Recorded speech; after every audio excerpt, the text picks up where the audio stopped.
Hello and welcome to Flippin' Through the Internet's #1 Mad Magazine news, review, and interview channel. Welcome. Wait, I just said welcome. I'm a little flustered right now because I was running a little late and didn't get everything set up the way it should be. But today we have a great show. We're going to be flipping through the newest issue of Mad Magazine #19. I can take it out of this protective casing. But before I do that, we do have a special guest. But even before I get to that, I want to say thank you to the patrons, those people who are supporting me on patreon.com/flippinthrough. That link is down below. We got Mark Wolf, Bobby Weigel, Cam Hayden, Ed Meisinger, Doug Guilford, Rob Wilson, Rod Mead Sperry, Andrew Goldfarb, Casey Ori, and Kyle Bridgett. Thank you so much for the support, guys. I hope that I can keep on earning it. With that, and with the invocation of his name, Kyle Bridgett, say it one more time, and he will appear before you. Kyle Bridgett is here with us today. Oh, hello there. I didn't see you there. What is this guy doing? He's not even watching the show. He's reading a book. Well, I've got, I can imagine. I've seen it. I know I know what it's all about. Yeah. I get the gist. Yeah. Listen, when we first started, I was going to make this joke because we only had 2 viewers, and I was like, the dirty little secret is the 2 viewers are you and me. But we're up to 6, which means we've both tripled the windows that we have open. Oh, nice. And I wasn't watching, so you'd have to subtract one anyway. Oh, okay. Yeah. Well, great. Thanks for humiliating me in front of my audience. Sorry, we'll cut that. Let's cut that in post. All right. We got very distracted. I was hoping to at least talk with you a little bit before we went live, but we had a very fun conversation, one that I wish we could continue, about the politics of Cuba. And how I forget how we got onto that, but vaccines. We were talking about vaccines. Oh, that's right. Yeah. Hey, look, we got some people. We got U.S. Army combat medic, aka Mark Wolf. Hello, Patrick. Hello, Mark. How are you? He says, Kyle, you got a great magazine going. I got you. What magazine? Freaky? I mean, Freaky. I'm not running it though. I think he gives you credit for all of Freaky. All of Freaky. Also Mad. So that was mostly me at the end. Yeah. Don't check it. Don't go back and check that. Yeah. And then our old friend Sketchy Works or Sketchle Works. Nostril Lord. Oh. Yeah, I'm Flip the Mad Guy. There you go. You know what? That's what I was kind of. I feel like Nostril Lord is not a good. That's not a good villain name. Yeah, but there was like that guy Flip Sanders.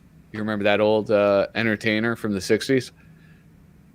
No, I don't. Did he have a hat that was up in the front, like all of them? No, he was just like amazing entertainer. Flip Sanders. Was he a vaudevillian?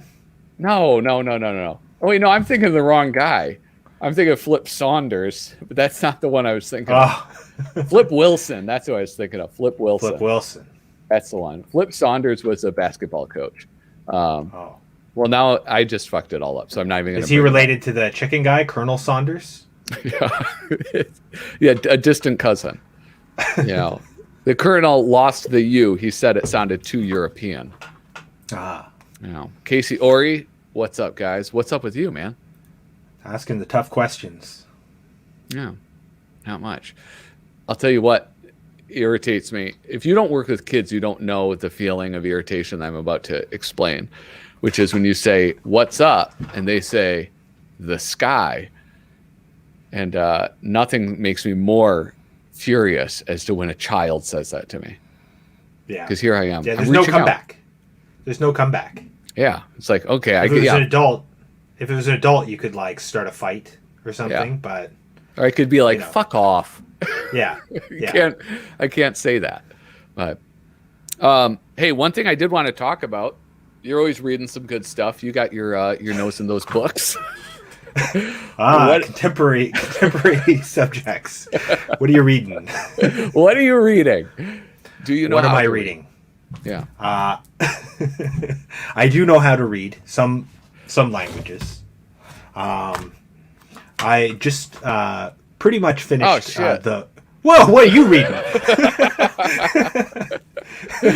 I fucked it up. That was supposed to be a surprise.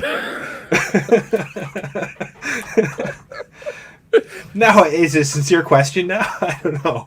I've been reading the Bo Jeffries saga,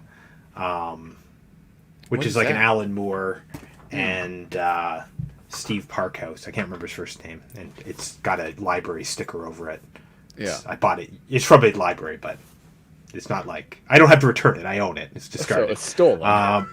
No, well, maybe. I mean, I don't think so. I think it does say it says withdrawn. So if they did steal it, they got the stamp, for when they pawned it. But yeah, it was pretty good. It's kind of like a comedy. Like it's a bunch of shorts. Kind of a good toilet book, really. Yeah. Because everything's like 3 or 4 pages long. I mean, depending on how long your toilet experiences are. What? What is the in the? Sorry. What are you up to over there? Is this a sting? What's going on? Listen, he's here now. I listen. When I say I'm flustered, I'm telling you, my wife is out with friends, and my children's bedtime is like right before this, and I was like, I ran up, put them down, and then like scampered down here. But what I was problem. Yeah, what I was going to ask is like in the time frame of like Alan Moore's work, where does that fall? Spans a huge gap, like a huge time span, because it starts in the early 80s. And I think it goes till the 2000s, and it's just kind of like characters that he kind of picks up and puts down. They're a bit like an Addams Family type thing. Okay. I think that's really not describing it well, but they're a weird family, and like they all have like vaguely Eastern European accents, and like one's a werewolf, and one's a vampire, and the dad is like a Shoggoth or something, or the grandpa's like a Shoggoth, and they kind of live in public housing in the UK. Yeah. And it's mostly like just like a satirical take on like English society, and like repressions in like the working class, and just like that sort of thing, like class relations and work relations, and but all very tongue in cheek, good comedy. Yeah. Like Alan Moore is a goddamn genius, and like his comedic timing is excellent. Like his jokes are funny, and he's a guy who can you don't even think of as like a funny guy. No, but he's quite funny. Like he's good at like satire. Maybe this book like artificially pushes that to the forward because it's like shorts that appeared over a long period, but it's pretty good. I'm just about done that, and then I'm gonna crack this Jay Lynch anthology. Oh, cool. I'm sort of fascinated. I'm like preoccupied now thinking of this Bo Jeffries thing. I'm gonna check that out. That is that's fascinating. I got it cheap. Yeah. That's why I bought it, really. I was just like, I came across it cheap online, and I was like, okay, yeah, I'll read anything Alan Moore, I'll read. Yeah. Yeah, I mean, like, I know his, like, sort of greatest hits. Like, obviously his work at DC with, like, Swamp Thing, Watchmen, and then, what else did he do? That, The Lost Girls or whatever. What was that? Lost Girls. That's like, it's like a... That's I never actually read it. Book. Yeah. And it sort of takes, like, all these, like, girls from, like, different sort of, like English literature. So it was like Wendy, right? Wendy from Peter Pan, and like maybe Alice is in there. Yeah. There's a really good short story collection of his. It has a whole bunch of artists, including Peter Bagg does one. Mm-hmm. And Peter Bagg, that's the guy who did Hate, right? Yeah, Hate, and I think he's been in Mad, right? I'm pretty sure he's been in Mad quite a few times now, and I think. I seem to feel like he was like later, but he's like very famous, Peter Bagg, and so he does one with it's like the Kool-Aid Man, and it's like kind of like a memoir of like from the perspective of the Kool-Aid Man, as if he was a real person. Um, it's pretty good. Nice. It's somewhere on the shelf. I don't know where it is off the top of my head, so I won't make a lunge for it. But Yeah. it's just a short. If you look up a short story collection of Alan Moore, it's really quite good. All right. It's actually got stuff in there that like moved me to tears. Really? Yeah. So there's All some right. good stuff in there. I'll check that out because I basically am the only stuff I've read is his superhero stuff. And then the only stuff I'm familiar with are like the greatest League of Extraordinary Gentlemen. Familiar From with that Hell too. is a big one. Yeah, I don't think I. V for Vendetta, I think that's Yeah. too, right? Yeah, that was really good. I liked that one. I picked up. This is like those the EC fan addicts in the house will appreciate this. I forgot to grab it off of my bookshelf, but I picked up this from Fantagraphics. Okay. Hold on one moment. How do I have one of the books in this series, at least one. What's the one that I have?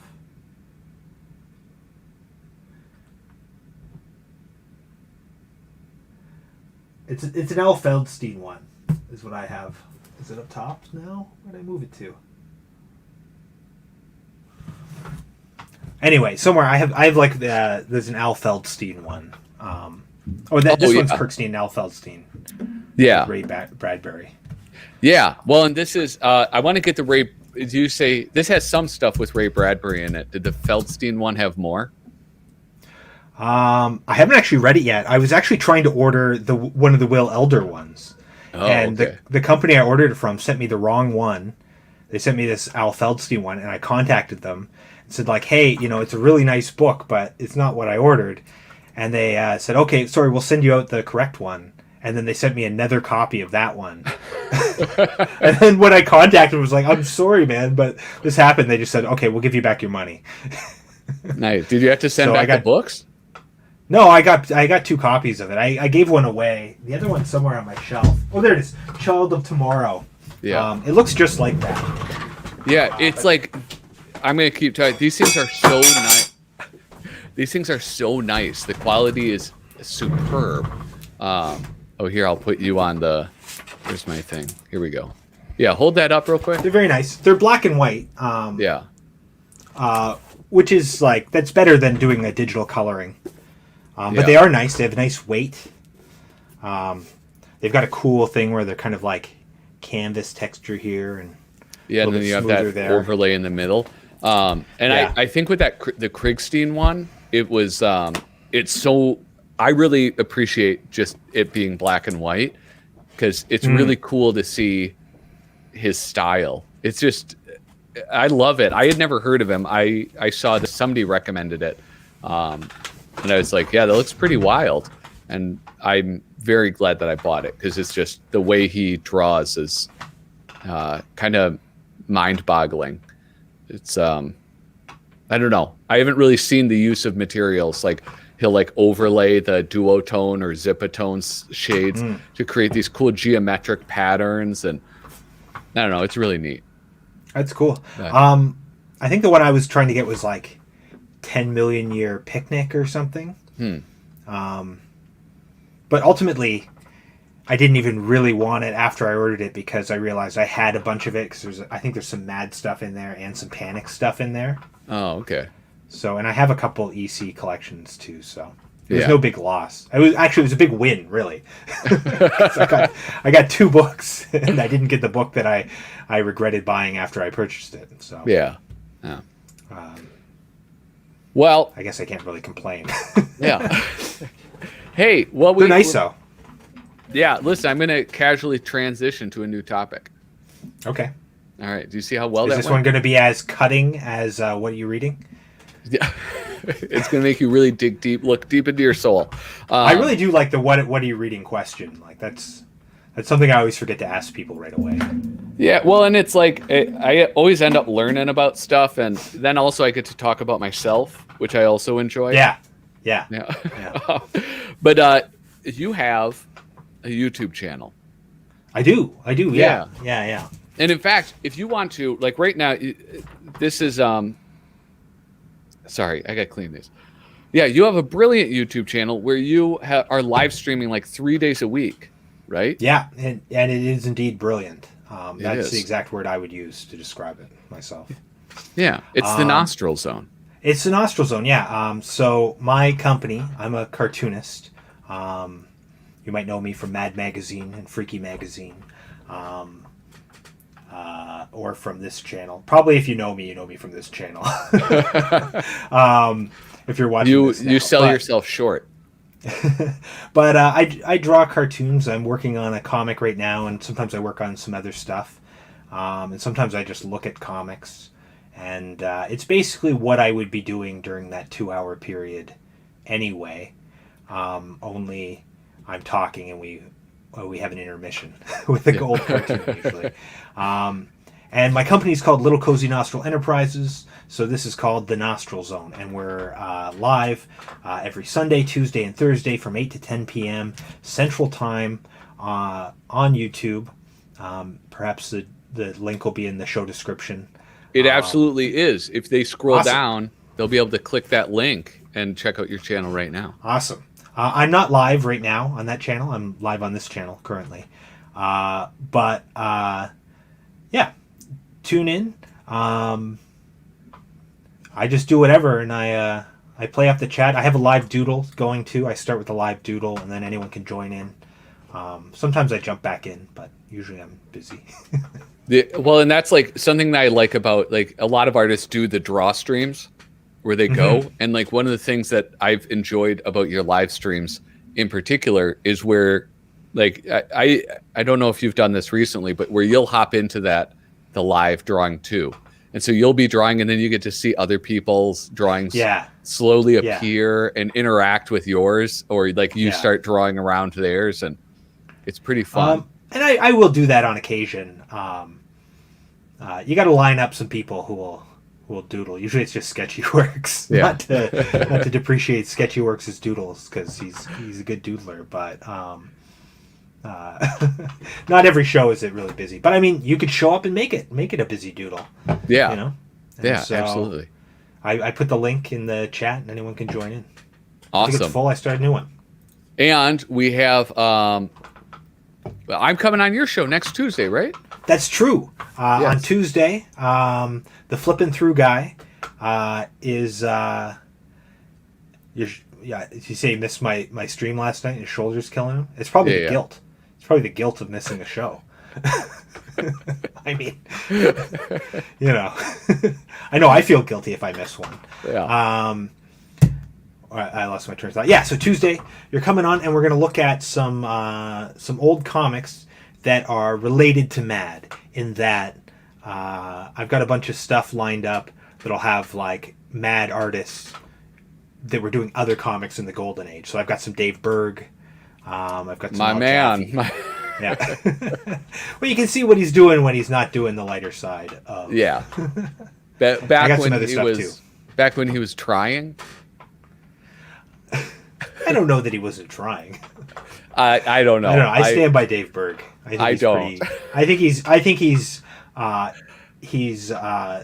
sort of well regarded for being okay, and that's a lot of jokes. That's a lot of jokes to pack into an issue. What? That's you standing by somebody is well regarded for being okay. Not to the death.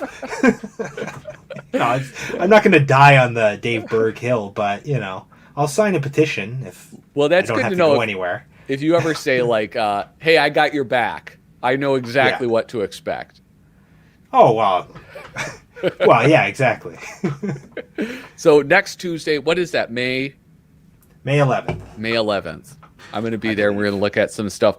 You have like, where are they? I lost my 3D glasses, but you were showing 3D comics. You have like the cool website, like where you can find. Yeah. It's Comic Book Plus, I believe, is the one I usually do on the stream.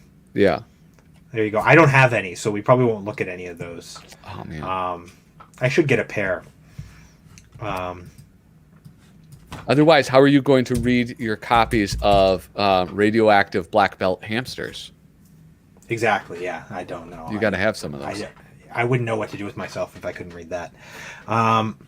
So it's comicbookplus.com is the one we'll probably look at. But Yeah. there's another one I go to sometimes called what's it called? The Digital Art Museum or something? Digital Comic Museum. Digital comic. And those are both free websites. They have tons of comics from the Golden Age. Yeah. And earlier. And nice scans. And they're fun to look at. Yeah, like once I found those, like I think you posted in the description those 3D comics. It was, I don't know. I'm such a sucker for novelty that I was like, what? It's like the car's coming at me. Get it! It's like the Edison Great Train Robbery, and you're running out of the theater. Are you mad? There's a train coming right at us. Yeah, exactly. But hey, should we get into this? Who's yelling at you? Let's get into it. Yeah. All right. I forget I'm really loud. No, this is great. Your volume is perfect. There we go. The volume of my voice, though. No, that's what I meant. Listen, I'm very sensitive to this because my brother was like, I was over at his house and he kept telling me, he was like, will you please stop yelling? And it's like, I don't know what you're talking about. This is just who I am and what I sound like. You're probably someone with hearing loss. Yeah, I am. That's what I am. I'm a man with hearing loss. Yeah, you should be. You should be more thoughtful. Yeah, and I should have listened to less loud music when I was younger. Yeah, that's true. Like kids, cool it on that loud music. That's the best thing you can do. So I got to say, this cover. Yes. I've been kind of putting it down a little bit because it's not funny. Yeah. But Mad's not really like a new magazine now, so I don't feel like having a funny cover matters so much. So this can be kind of like the tombstone cover or whatever, the monument cover. And honestly, it looks really good on a book. Like when you pulled that out, that's the first time I've seen it. I tried to get a copy, but I couldn't get a real physical copy. Yeah. But the second you pulled it out, I thought, damn, that looks pretty good. It does. Well, and I think like what you were saying, I thought what you were originally going to say is, I guess, it's okay because Mad isn't that funny. No. Mad is very, very funny. Even in reprints, Mad is very funny. Yeah. But, I think that I get what you're saying. And I think it's a fair criticism because even like things that are not like Mad number 90, that's like one of my favorite ones. And it's like a very subtle thing, but it's where he's holding Fink's Donuts. He has the sandwich board. Yeah. And then the inside is just you can see behind him. And, I mean, that's humorous, right? I mean, it's not like a whole slapstick thing like they do on other covers, but there is the humor element. This is just more, it's like a Mad homage or something, right? I mean, it looks like an altar, basically. So, which is probably pretty apt, given that like Jim Woodring is kind of like a weird, I don't even know what you call him. He's kind of like an occult artist or something, like his art has a very like spiritual component to it. Yeah. Even when it's being very silly, it's like it's very he's very sincere in his weird beliefs about it, Well, and I'll tell you, if you think it looks good in print, like the print I bought off him is like, it's very nice. It's I feel like it was money well spent. I'm very pleased with it. Then again, it's a nicer paper than magazine cover stock. Yeah, I'm sure it probably pushes the colors to the beginning or to the front. Yeah. So yeah, here we go. I've got a copy down here, so if I'm looking down, nice. Yeah. Quick start. Still haven't gotten my copy. Bro, if you're a subscriber, you should have gotten it early. But I don't know. Comic shop. If you're not a subscriber, comic shops, at least mine has one. And so I think people are buying them off from my comic shop because I don't. I have a subscription.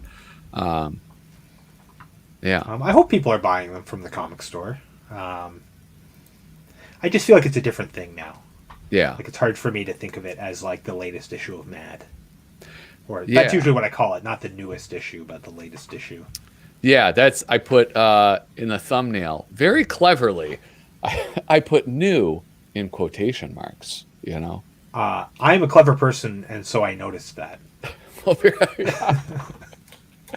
Well, and that's like, what else are you going to call it when like you go through here and it's like 1957, 2008, 86, 97, 62, 78. There is some new stuff though. More than just that Johnny Sampson thing. There's the amazing all-seeing Al Jaffe Mad ESP, and that's apparently not printed. And the Mad 2021 fashion prediction. There's a couple things I wonder. When they say it's new, do they mean, is it like from their Evergreen folder? Which presumably they still have some stuff in there. Like presumably they have a fair bit of stuff they've never printed. Yeah. Well, and I think I did pull up Doug Guilford's madcoversite.com, and the thing that all-seeing ESP, it's Tom Richmond is the artist on that.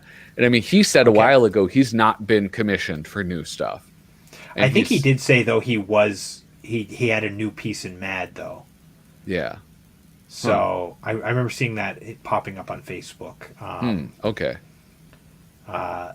But I think he was couching it in some sort of like terms where it was like some of it sounded like it was new or possibly not before seen. Yeah. And then some of it maybe was like recycling stuff. Okay.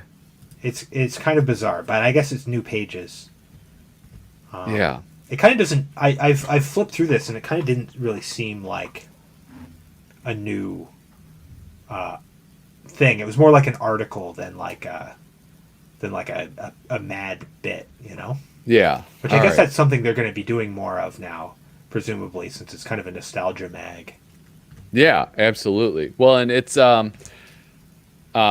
I really want to get to the bottom of just sort of like the process they go through now. So like I've got Susie on.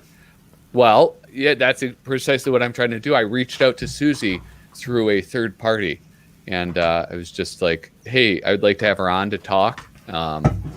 It might be like weird for her because like, I don't know, like maybe they're like, they don't want her to say stuff.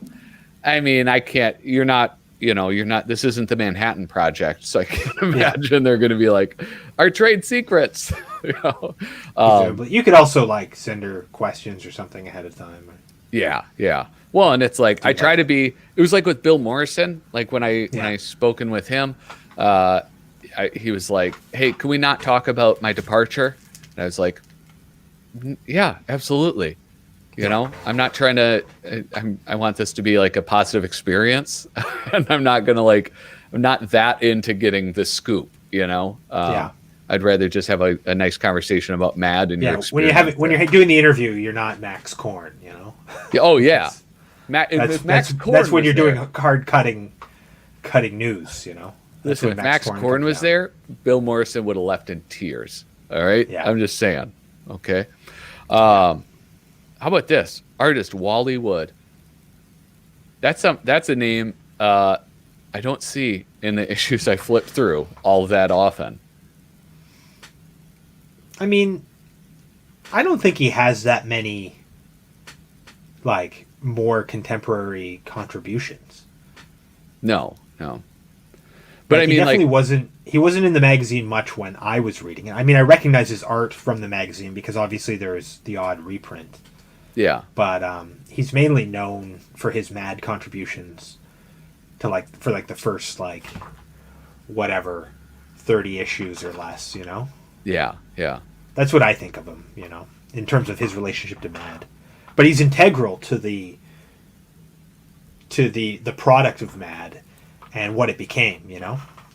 Yeah, absolutely. Well, and that's that's what I started getting at is like that one of the nice things. Here it is. Here's my screwdriver. I'm sorry. One of the nice things about about the reprints is like, I'm trying to collect everything.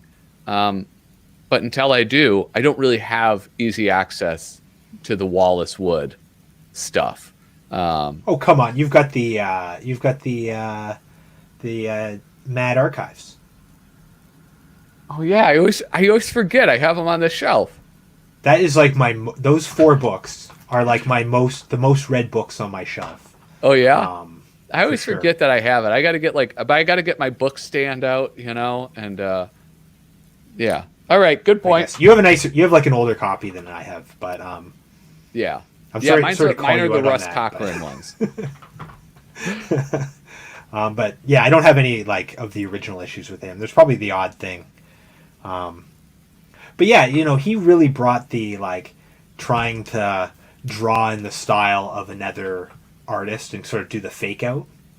And I feel like we probably wouldn't have that if it wasn't for him, or at least the way we have it is from him. Yeah.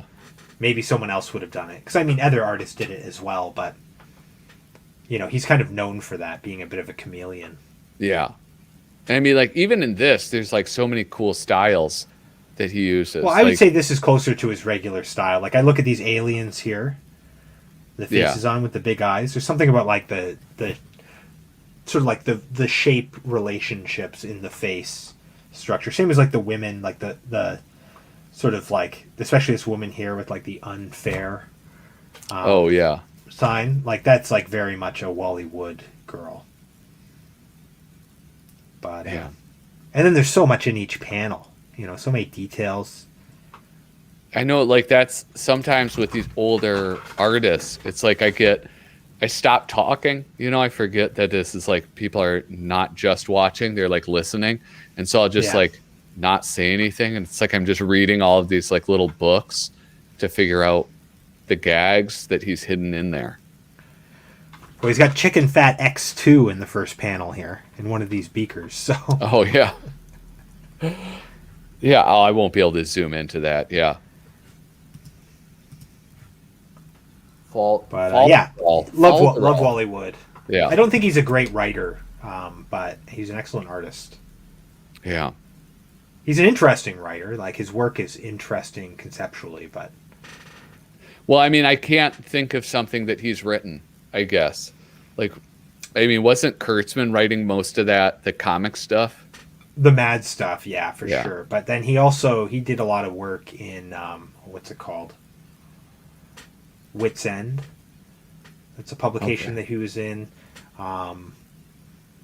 He did kind of like a Lord of the Rings-esque story called The Wizard King. Yeah. The Wizard King trilogy, which is actually only 2 books, I believe. He had like a detective story called, I think, Canon. Huh. And it was just like, it was kind of like a James Bond, but with a lot more nudity. Yeah. He really got into he did a lot of erotic work. Too. Okay. Well, and that's like, there's a collection called Cons de Fille. It's like all of his erotic work. I think Fantagraphic puts it out. Yeah. It's fantastic. All right. But not for prudes. Yeah. That's me. Well, I'm a little bit of a prude, so. Yeah. It'll make you blush. Yeah. I blush very easily. But so here's the thing is, like, what's nice about like doing a channel all about Mad is that I have then people in my ear like you who are like, yeah, but you also should check out this stuff.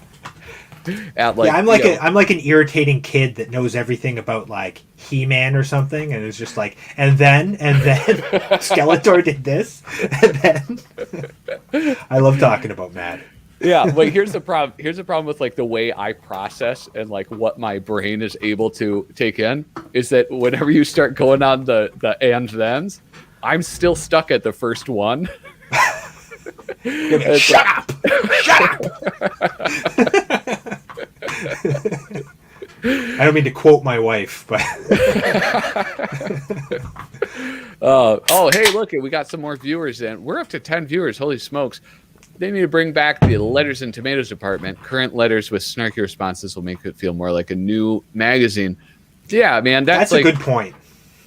And when that's something like, I mean, for like it seems like 10 years, the all the letters turned into like, I grew up reading Mad Magazine, and now my child reads it, and it's so great. And then they, try to do a snarky response, but it's kind of hard to be rude to somebody who's being so sincere.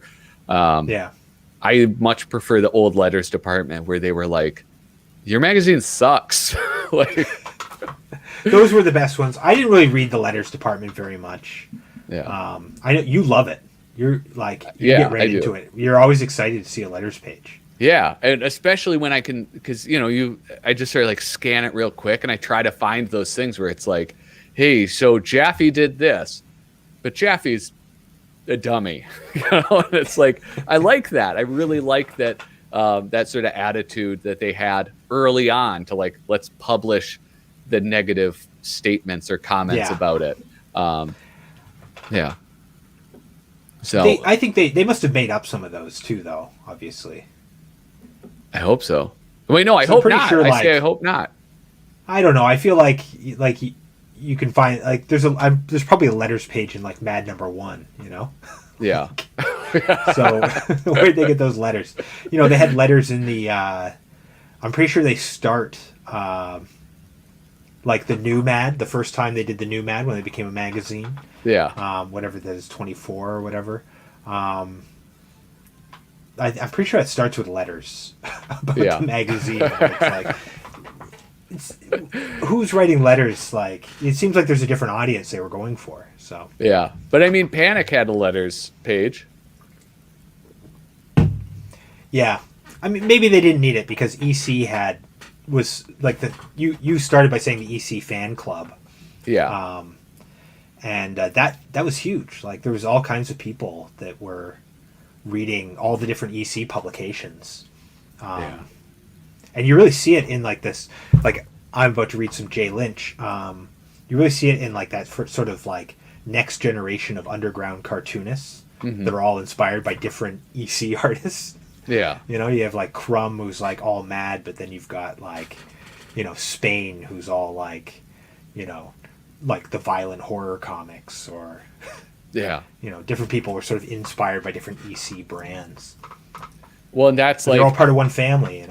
yeah. Well, I mean, and like, it's just seeing how excited EC fans are.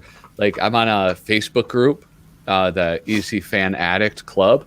And I mean, like, there's no better phrase to describe people who are into EC comics than a fan addict. Yeah, I want one of the pins. I want one Yeah. of the classic pins, the enamel pins. I think That would be cool. David Ciccone, listen, I'm going to call you out, man. More like Ad Magazine. Am I right, or am I right on the money? You used that comment on one of my videos recently.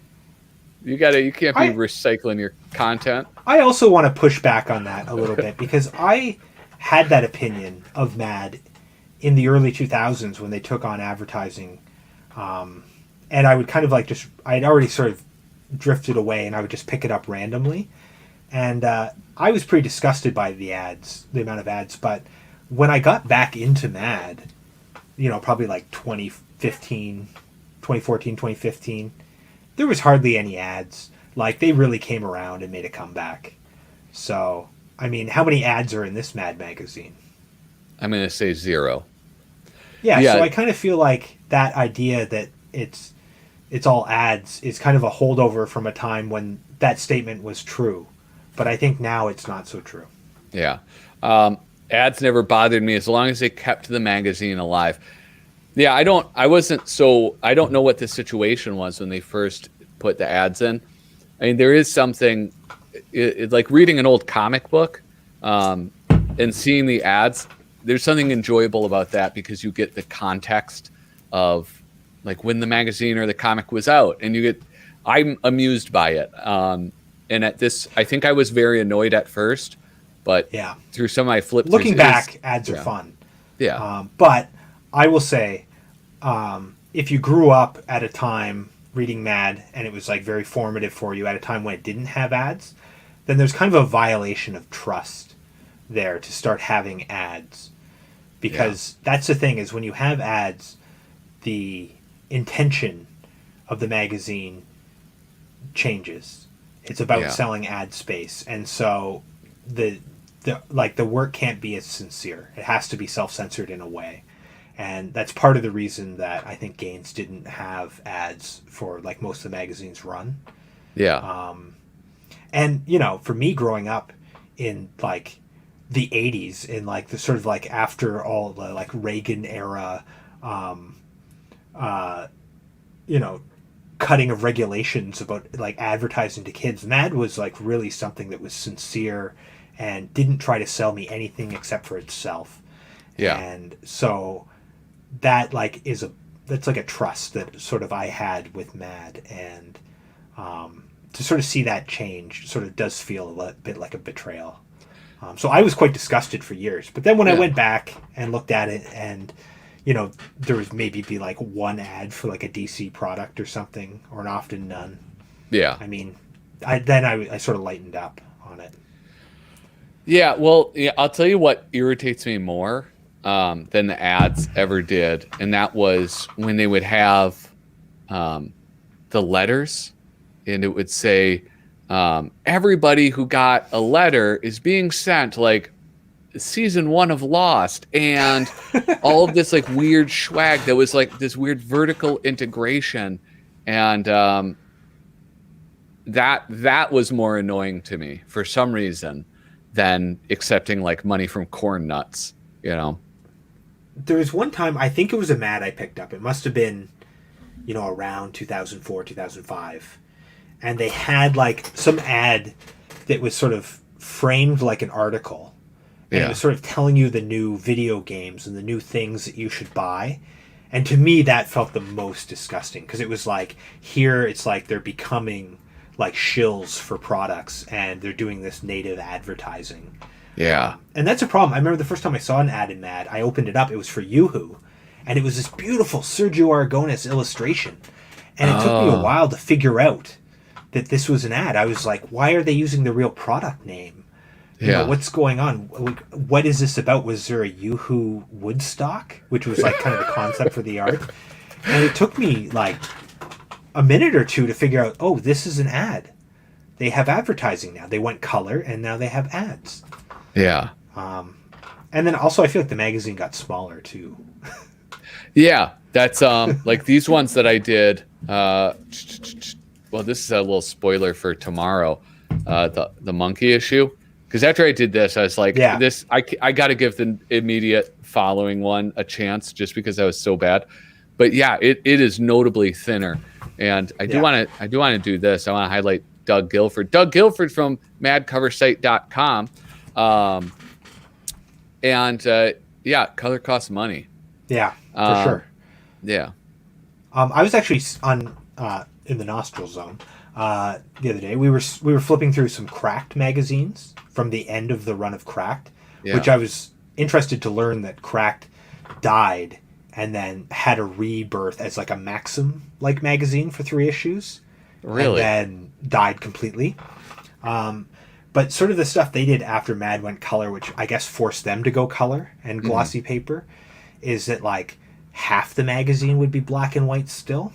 Oh. Which I thought was kind of a nice way to go, because you don't even need the color. Like, color doesn't improve every article. Yeah. Yeah. Well, I don't think you're in the minority. yeah, I don't either. I think well, I mean, it's like that's one of the really nice things about Freaky. I love that it's in black and white. I love the paper stock, the newsprint. Yeah, I think black and white is superior. Especially, I mean, for the videos I do, it's nice too, because it doesn't reflect. Yeah. And I don't have to worry about that. But no, I don't think you're in the minority either. Hey, how about this? I'm about to shill for some thumbs up. Hey guys, thank you so much for tuning in. If you haven't, hit the thumbs up button down below. Or if you've watched a few episodes of this, maybe you want to subscribe. Anyway, that's my my shill. There you go. Yeah. I'll leave if you don't like this video. Yeah. What? No. I expect your viewers to be directly proportionate to the number of likes that you get. Yeah. Well, actually, they should change, so you get a lot more afterwards, likes wise. Yeah. Hopefully. But Here, I'm gonna. But yeah, do it. Do it. It helps. It does. It's so easy. So weird. It's so easy. I don't know what your problem is. Why are you doing what the it? hell is your problem? God. It's easy to get really angry. Didn't you hear? I have children. And I feed them likes. This is his job. Yeah. I tell the girls, for every like that I get on this video, I'll feed you. You get one meal. And guess what, guys? I only live stream once a week, all right? So make it count. This is... Okay, so Mort Drucker. Oh, wait. Can we go back? I'm sorry to take us back to this one. But this has probably one of my favorite Sergio Aragonés bits. It's the one at the bottom of page 6 here. This is easily one of my favorites. Next page. Page 6. It goes all across the bottom. That's definitely one of my favorite Sergio comics of all time. Let me zoom in on I feel like it's probably like over printed, but it's very funny. All right, so okay, what's happening here? Oh, look, he's got it's a lotto. Goes to Sven Gulli or whatever. That's just my go-to name. 70323. Beats the shit out. And then for those of you, because my camera sucks and I can't zoom in anymore, his prison number is the predicted number. That is pretty awesome. I think really that's good. A really good one. Yeah. That's like good setup. Gosh, there was one in this All Monkey issue that he did that just was cracking me up. Yeah. He's funny. He's so funny. Well, he's always funny, but then every once in a while he'll have ones that are just like the next level, seemingly, where it's just everything hits perfectly. Yeah. Yeah, there's nobody like him.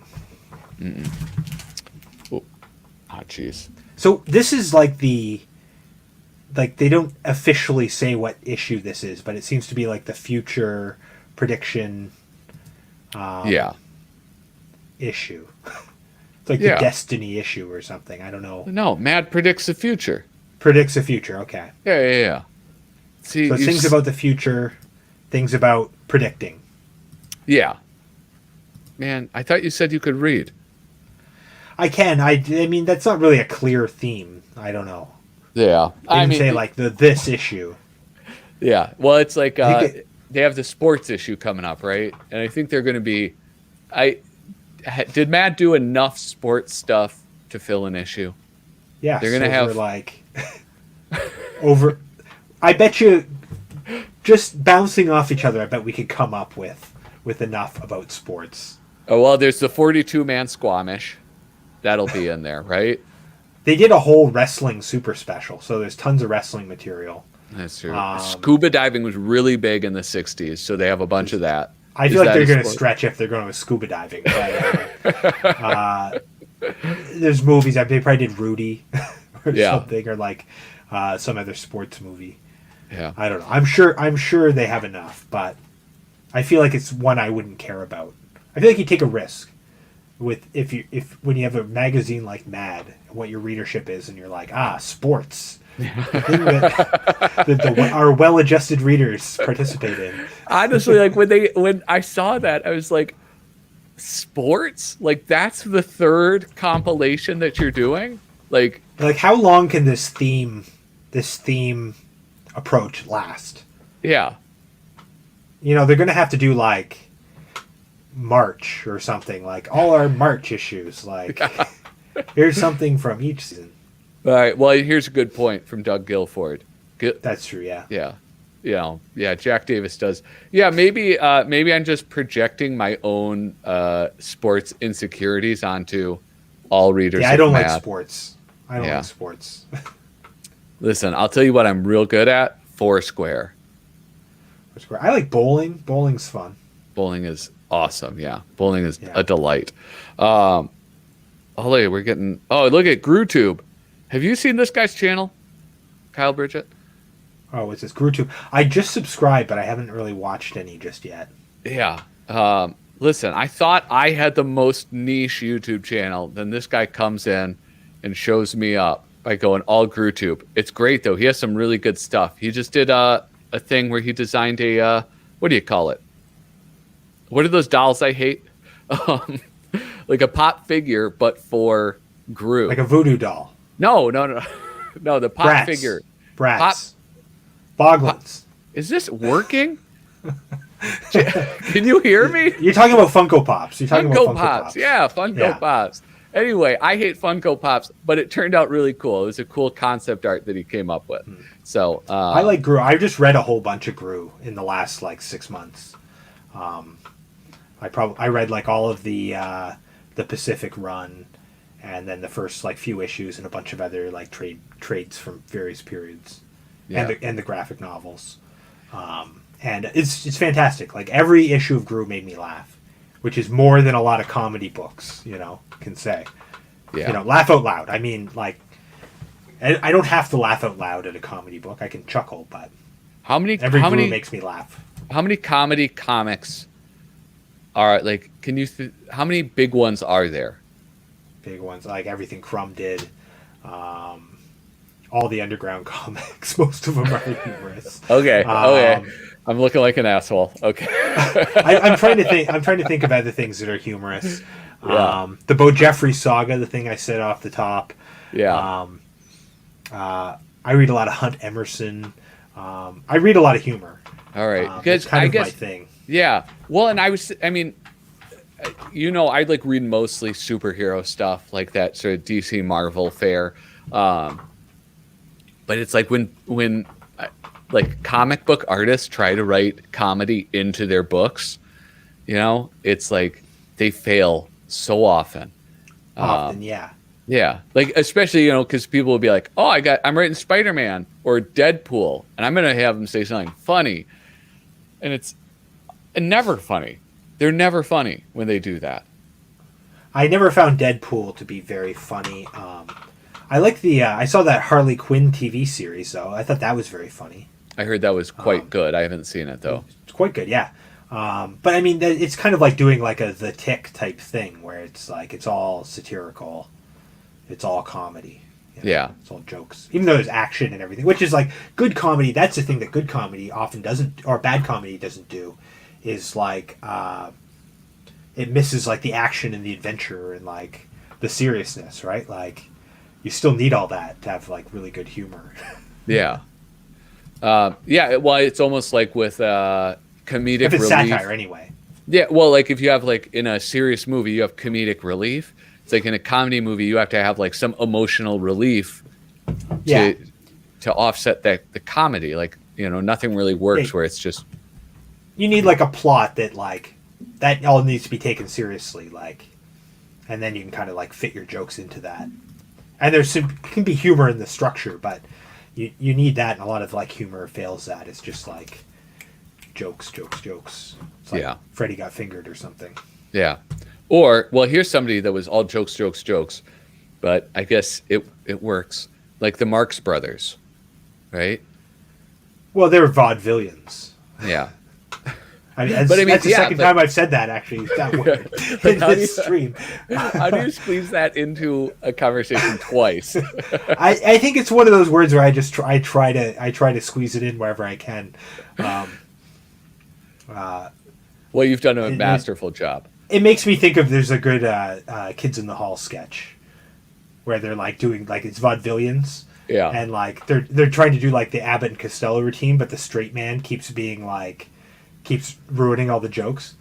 Like they're doing the who's on first joke, and he's like they're going through his work. He's like, "Oh, I see what you're mistaking. You see who you probably don't recognize that as a last name because he's a Chinese man, but his name is Who, and he actually plays on second base." And at one point they says like, "Are you an idiot?" And he says, "No, I'm a vaudevillian." Yeah. It's very funny. I like saying it because it reminds me of that sketch. Yeah, Kids in the Hall had one of my favorite jokes. I think it was in their movie Brain Candy, which I still have my VHS copy of. But it's where The dad is never mind. I'm not. We'll talk about it later. I don't want to. It's become a problematic movie, I think. It's very funny. I love Kids. Yeah.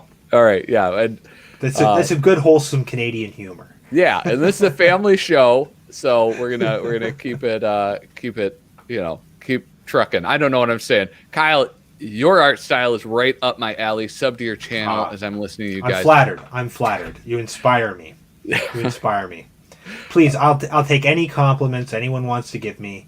I love being put up on a pedestal. It's just my favorite thing.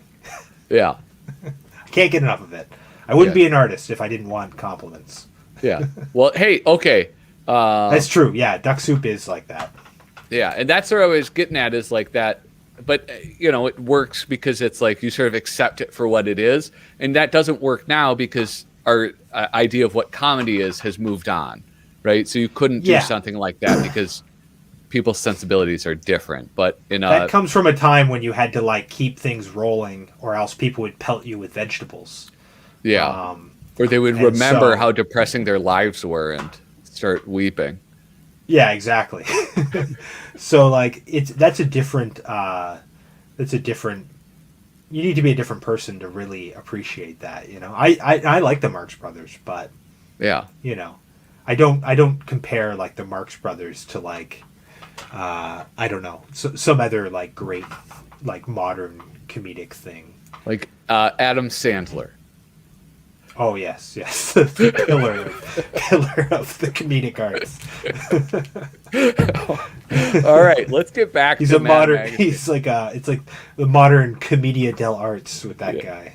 This is listen. This is a Mad Magazine channel. All right, not it's satire. It's all about Siskel and satire. Ebert. All right. Bleak for the future. This is my complaint about this. This scan sucks. Like, can you see it on your digital copy? Yeah, I'm looking at the digital copy right now. It does look like there's like a bit missing on her face or something.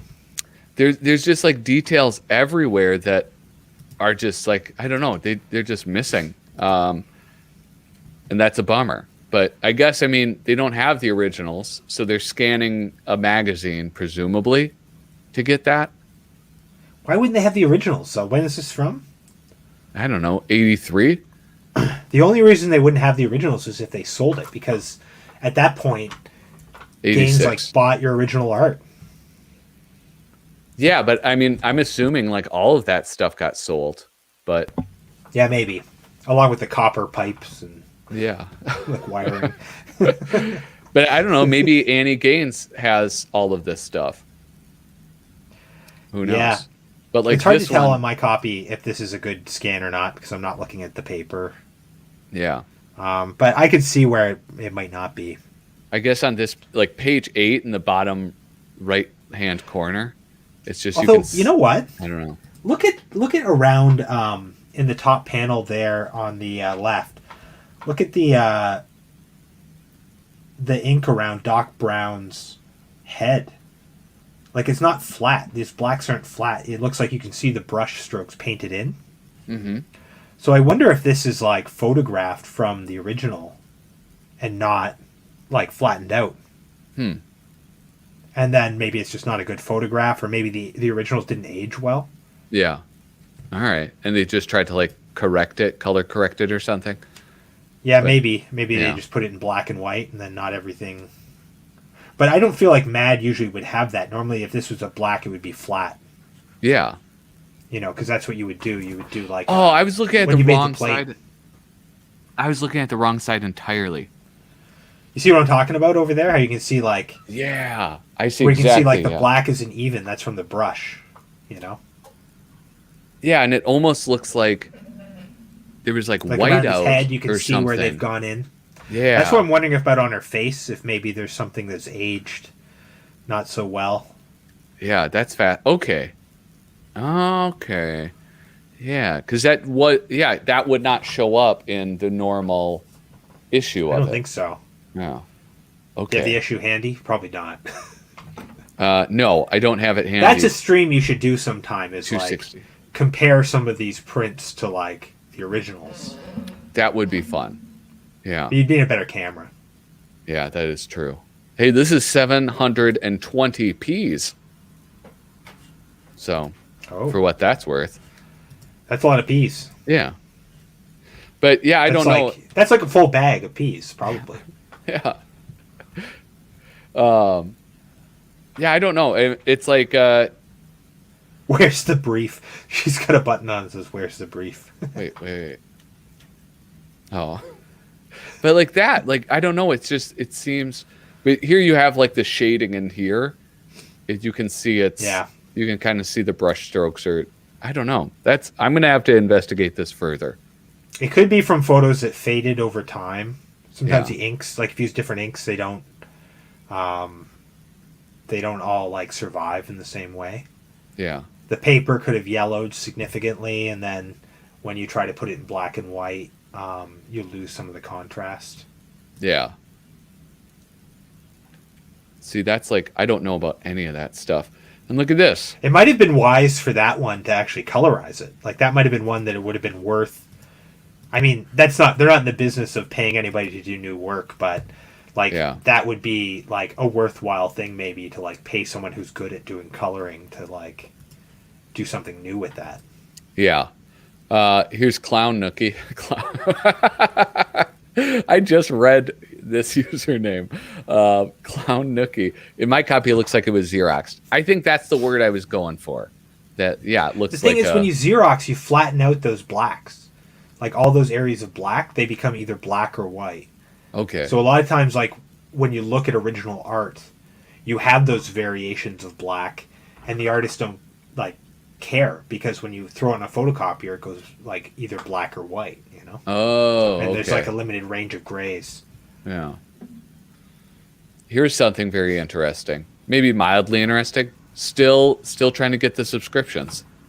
That's good. That means there's planning on staying around for a while. That's you know, I'm still holding out hope that something happens and there's a revival in the desire for Mad, but it's hard like without the like it really hit me when you did the Bill Morrison issue that like there's no intellectual property here to really hang your hat on. Yeah. You know. Yeah. That was like a view of the situation that I did not anticipate to be brought up. Like, oh yeah, they wanted us to try to develop IP that they could use elsewhere.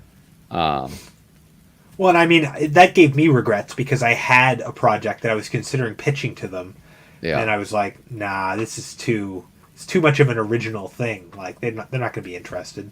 Yeah. And like maybe they might have been very interested at that point. You could have saved the magazine. Well, I could have I wouldn't have saved the magazine, but maybe I could have got more submissions than Wolverton and Severin. I think they've each got a couple more than me. Yeah, bastards. Oh, look at that. We got two. I get this little thing. We have 2 thumbs up from Facebook. 1 viewer on Twitch. Nice. Ooh. And that's 10 viewers. Works. Yeah. Sketchy Works. Are you on Twitch? He's good like that. Yeah. See, this is another one of those though where it's like the scan or photograph of it is surprising. Like bad? Yeah. It looks odd. It looks good on the screen. Maybe they're designing it for screen now, you know? That could be. That wouldn't surprise me. I'll tell you what. Snappy answers to stupid questions. Never been that big of a fan. Oh, really? I loved it when I was younger. I used to I'd buy all the paperbacks, and I loved it. Yeah. I don't know. I mean, maybe now I don't love it so much. I don't know. Let's read some of these and see. Yeah, let's go. Also, but I'll point out that conspicuously missing here is the blank one where you fill in your own. Oh, yeah. I'm not a fan of that not being there. Yeah. Did you ever do that? Did you ever write something in? I'm sure I must have, but I always noticed. It's not him. There you go. You got a real Gen Z on there. Yeah. Or something. A real Zoomer. A real life Zoomer? Hi. It could be. Hey, if you're watching, say what's up. They don't say what's up. They have way better language than that. Yeah, they're like They're so much more advanced than us. It's like they're like we're like a whammy speck wham to wham them. wassle. They're probably watching this ironically. Yeah. Oh my God, are you kidding me? Called You- out. You should all be ashamed of yourself. Mark says there's 10 Ashamed. viewers, only 2,000. And listen, here's the messed up thing. One of those thumbs is mine. Okay? That's messed up on a couple levels. You always thumb up your own video. Are you kidding me? Never. No. Never. You're a man of principle. It's like you can't vote for yourself either. You got to vote for the other guy. Yeah. It's a law. No, I always thumbs up myself, and if I find myself on another computer, I'll thumb myself up there. Yeah. In fact, I'm going to log into a few other accounts and start making those thumbs go You got to up. be careful because like they remove the thumbs up if people don't watch. What? Yeah. Oh, you know what he's talking about? Because I said that there's 2 thumbs up on Facebook. Oh, on Facebook. There might be more. There's probably not thumbs. 10 people watching on Facebook. Yeah. I think the rest of the. Yeah. Although there's a lot of great Mad groups on Facebook. Yeah. I learn a lot about Mad from Facebook, and like that's one of my favorite things on Facebook is all the Mad groups. Yeah. I got and kicked out like of Doug one. Guilford's in all of them. Giving good facts. They're great. They're great. Every now and again, you'll get some uncomfortable stuff getting reposted a little bit too enthusiastically, but Hey, my favorite Mad bit, the Mad flag. yeah, someone posted that actually like about a month ago. Yeah. And everyone was like, yeah. Also add all these slurs. Let's name them all off. And And then it got taken down, and people were like, "Cancel culture." It's like it was always going to get taken down. Don't put it up. I was considering doing a video on the Mad flag, and I mean, like, it's the spirit of the Mad flag is a positive one, right? Yeah. But that But the aside, language is not appropriate. so Like there's I don't a problem with it. know. Yeah, it's the last. I think I'm gonna forego doing the Mad flag episode. I think that's for the best. For the best. Instead, I'm gonna do that Mad issue where it's Alfred E. Newman in blackface, and then as a Native American, and then as a Chinese person. We do that one instead. There you go. Yeah, that's much better. Yeah. All right. Here. How about this though? How about this? I'm gonna read. I'll be this lady, and then you be this guy. Okay. Hey, wasn't that last nuclear meltdown terrible? No, just think of all the money we'll save on barbers.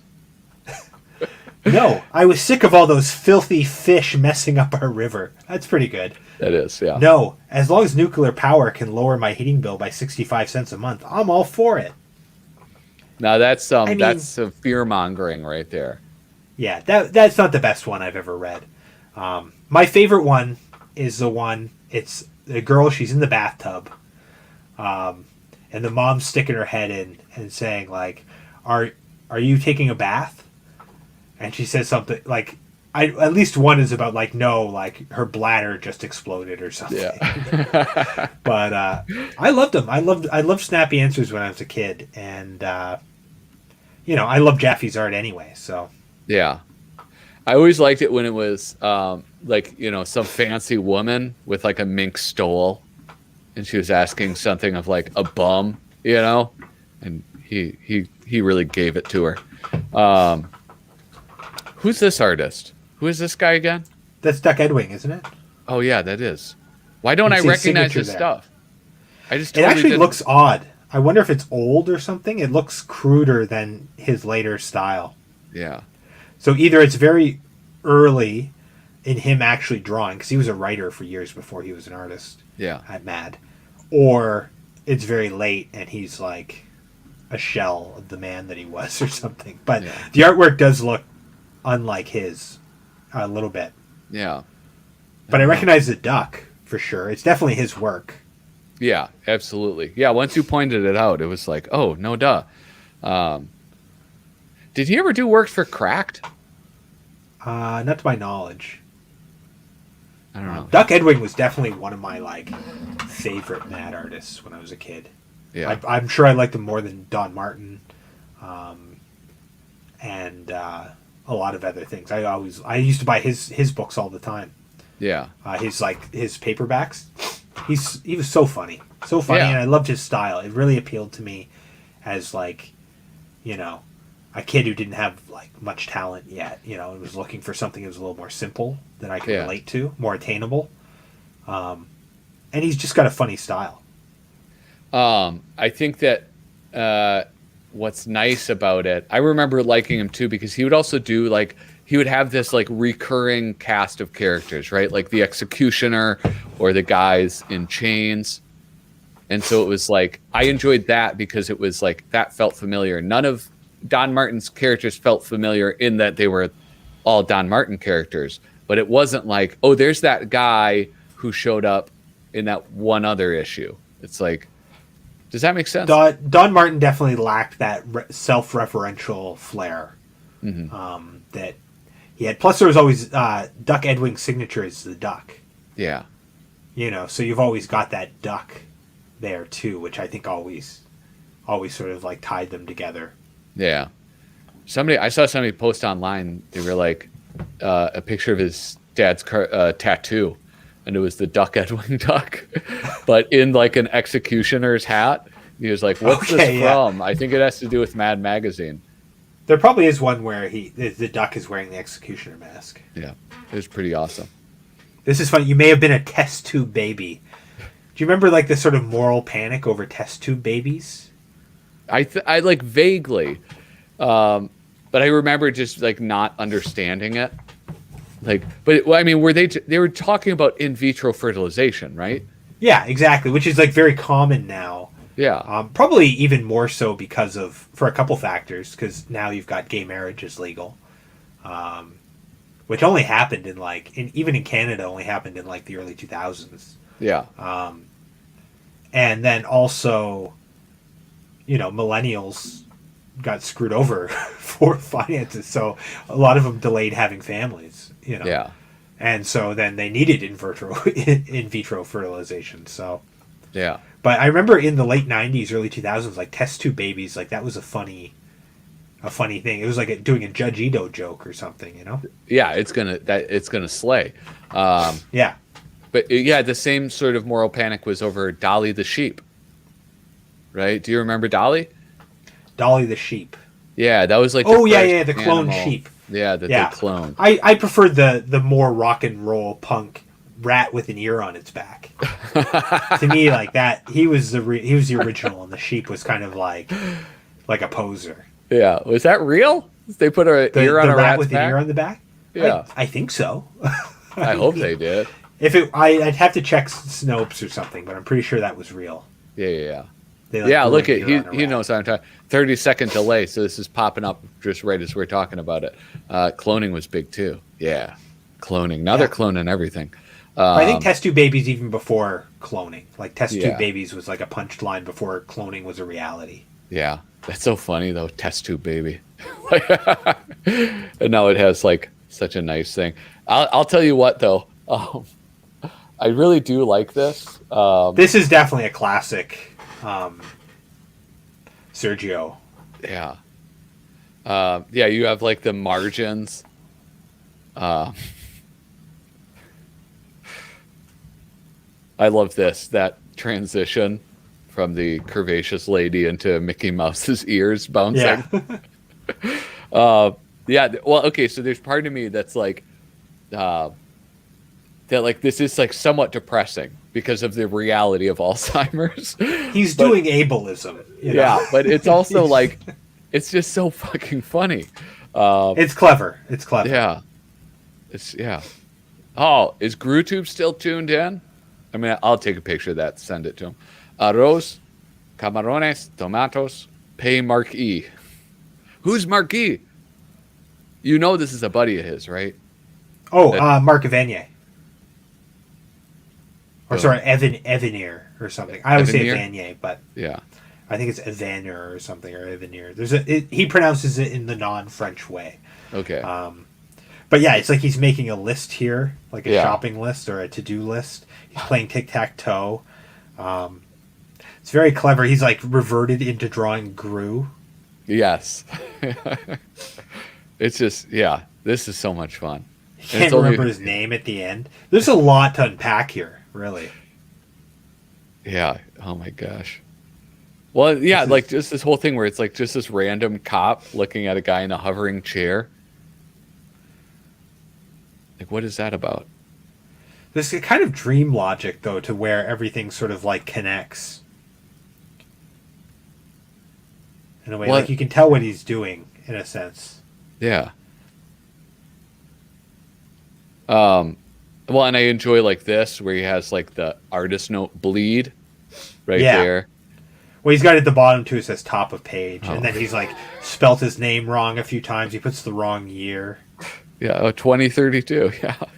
This sort of bandolero wearing Mexican character down here at the bottom. That's sort of evocative of like early comics that he was doing. He did a lot of comics with those sombrero sort of characters. Yeah. I love it. So yeah, this is a very clever Did he have like another character aside from Gru? Or is that just he has a spaceman character. I don't think this is it though. Okay. I don't know exactly what he's drawing here, but he does have a I tried to buy some collections of it. They're very expensive to get imported to Canada anyway.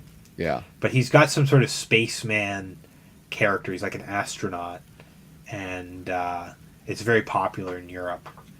Yeah. Aragonés was like more popular in Europe for like most of his career. It's only now he's like really being appreciated. Yeah.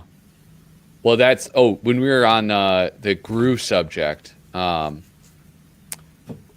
not read any Gru. I've read 0 Gru. Oh yeah? Yeah, so I got to figure out, I don't know, like a good. It's very easy to pick up. Yeah. Even though it is episodic and kind of like tells a like longer story often, like there's arcs. Yeah. Sergio is very good at explaining to you who all the characters are, no matter when you pick it up. Yeah. So it's like, even though, like, having just read like the original like 10 issues or 8 issues or whatever it is that lay out a lot of those characters, I already knew who every one of those characters were and everything about them from having read it much later in the sort of like in the Gru saga. Okay. So it's very much, you can pick up any issue and enjoy it. If you just find an issue for like 10 cents, pick it up and read it, Yeah. You'll have a good time. So it's like he embraced who is that? Stan Lee, right? Like every comic is somebody's first comic. So you have to make it at least somewhat accessible to them. Yeah. David, I'm going to be real. I have no idea what you are talking about. How I out of phrase performance. What? What? How I phrase the what? I don't know. I am very confused. I don't know. You at Little Cozy Nostril, and that's me. Yeah. So you coming at me, bro? What's coming at him? Oh, by the way, not only down below will you find your YouTube channel, but also your Instagram link should be in the description as sweet. Well. Sweet. So you can also find me at kylebridgett.com. That's my website. I recently updated it. Yeah. Oh, I'll check that out then. Yeah. I do it once a year. Oh, here's the letter. We're gonna skip by this beautiful Dave Berg future. Okay. Look at this. Oh my god! Look at the contrast. You got these nice areas of black that weight's just pulling you in. This is like refreshing even for a Dave Berg. Yeah. Let's see what's up. Here we go. Boy, did my folks lay down the law. They told me that unless I passed all my classes and did all my chores, I couldn't go out with Marcy on the weekends. Wow, that's rough. So what did you do? I bought one of these home cyborgs. He did all my homework and I got straight A's. Then he cleaned the house so well. Dad gave me a bonus in my allowance. He does everything better than I ever could.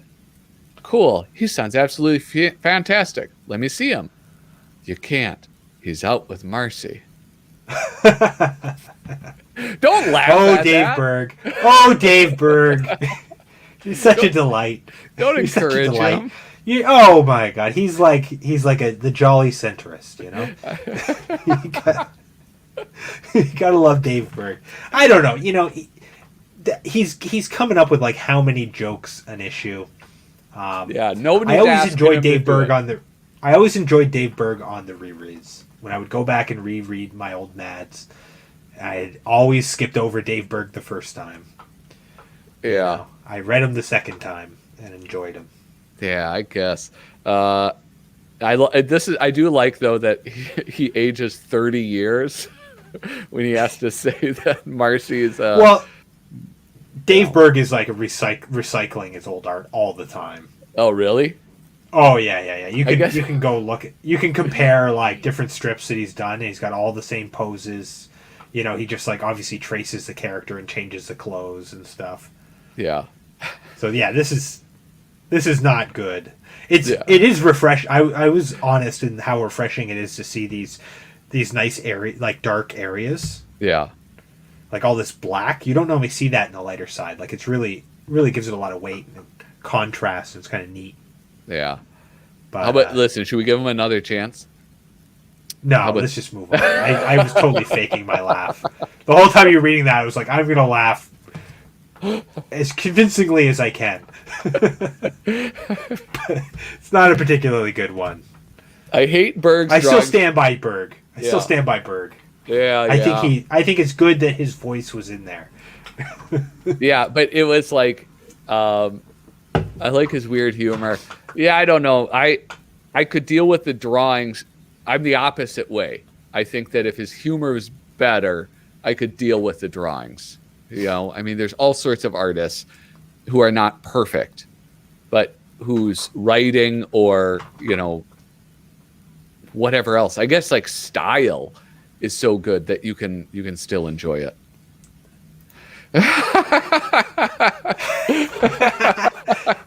He's right, you know. He's right, you know. When you that's what they say. Like, you know, a young man is is always left wing, and then you grow up and you start liking Dave Berg. Yeah. What? No. What is the phrase? Like When you have a family and a job and a retirement plan and you're paying taxes, then you'll understand how funny Dave Berg is. listen, we got Dave Berg goes from like, kids, like kids. This is the problem with kids. It's all their permissiveness. Yeah, and then to this is the problem with adults. Yeah. And you know, it's like Yeah, it's very time and placey, but yeah. you know, I'll tell you I what, like like- seeing Dave Berg in there. It was always nice to see Dave Berg in there. Yeah, he It's is sad to not see Dave Berg in there. Yeah. I'm just gonna move on. Here's somebody that whose style is very weird, and often I think you might even say technically bad. No, I would never say that. You wouldn't say that. No, Okay.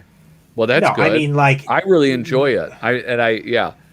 you wouldn't use the term bad. I mean, because you wouldn't say like, oh, well, obviously he was trying to draw representationally, like an old Italian master, and this is the best he could do, so therefore it's bad, right? Like, obviously he's drawing a cartoony style, and he's usually quite successful. I mean, there are things about it that you wouldn't get away with if you were trying to draw in a different way. Like, you wouldn't be able to have these legs that bend forward in this weird way. Yeah. But it doesn't matter in what he's trying to do. Well, and I guess, yeah, that's what you art teachers, you're very good at that, where you're like, it's not bad, it's different. Well, I wouldn't even say that. I mean, I would say it's good. Yeah. Well, and I but quite enjoy his style. And I think that Yeah. all of like the kind of quirkiness of it, like his, like these are like you were talking about, the ones that are like bending backwards a little bit. Yeah. Or like this really it's not in this, but usually the darks, like they'll be very dark, very heavily shaded, like almost smudged. And I enjoy every part of it. And so he's somebody whose artwork is just very unique. Well, you can see the craft. You can see the craft in his work. Mm-hmm. And it's like, it's very well executed for what it sets out to do. Yeah. So, cartooning's not about, you know, a virtuoso academic drawing. It's about getting a laugh, and that's why people say Severin isn't funny, even though he is. But Yeah. you know, like people would look at Severin and say his comedy is bad. Maybe not as much now because he's so venerated, but at the time people said that. But they wouldn't look at Peter Paul Porges and say that. You know, Yeah. if they did, you would say that they don't know what they're talking about. You know, Yeah. it's like someone looking at like someone who watches wrestling and being like, oh, you know, it's fake. You know, you're missing the point. There's a fundamental point that you're missing along the line there. Oh, I like and that. His art is beautiful. His Yeah. art is beautiful. Like, I love all this debris, outer space waste disposal, fallout. Well, and All this these is, characters, so much expression. I haven't seen this one, and what I love about it is the amount of details in it, and like this, I love these computers with like all of these. He crams in all the patterns within those boxes, and the digital interfaces, and then I don't know, there's like steam and stuff coming off of it. Yeah, I love that. Yeah, his use of ink washes or watercolor, whatever he's using here, are just everything's so perfect. Like it's your attention's always where it needs to be. It's got this first one's got great rhythm. You know, good use of like darks and lights where they kind of repeat. Yeah. Good layouts. You know, Porges, man, always loved him. Yeah. Well, and that, like, I feel as though he is somebody who his name doesn't come up when you start talking about Mad Magazine. When was he there though? He had a super long tenure. I might look it up. But how early?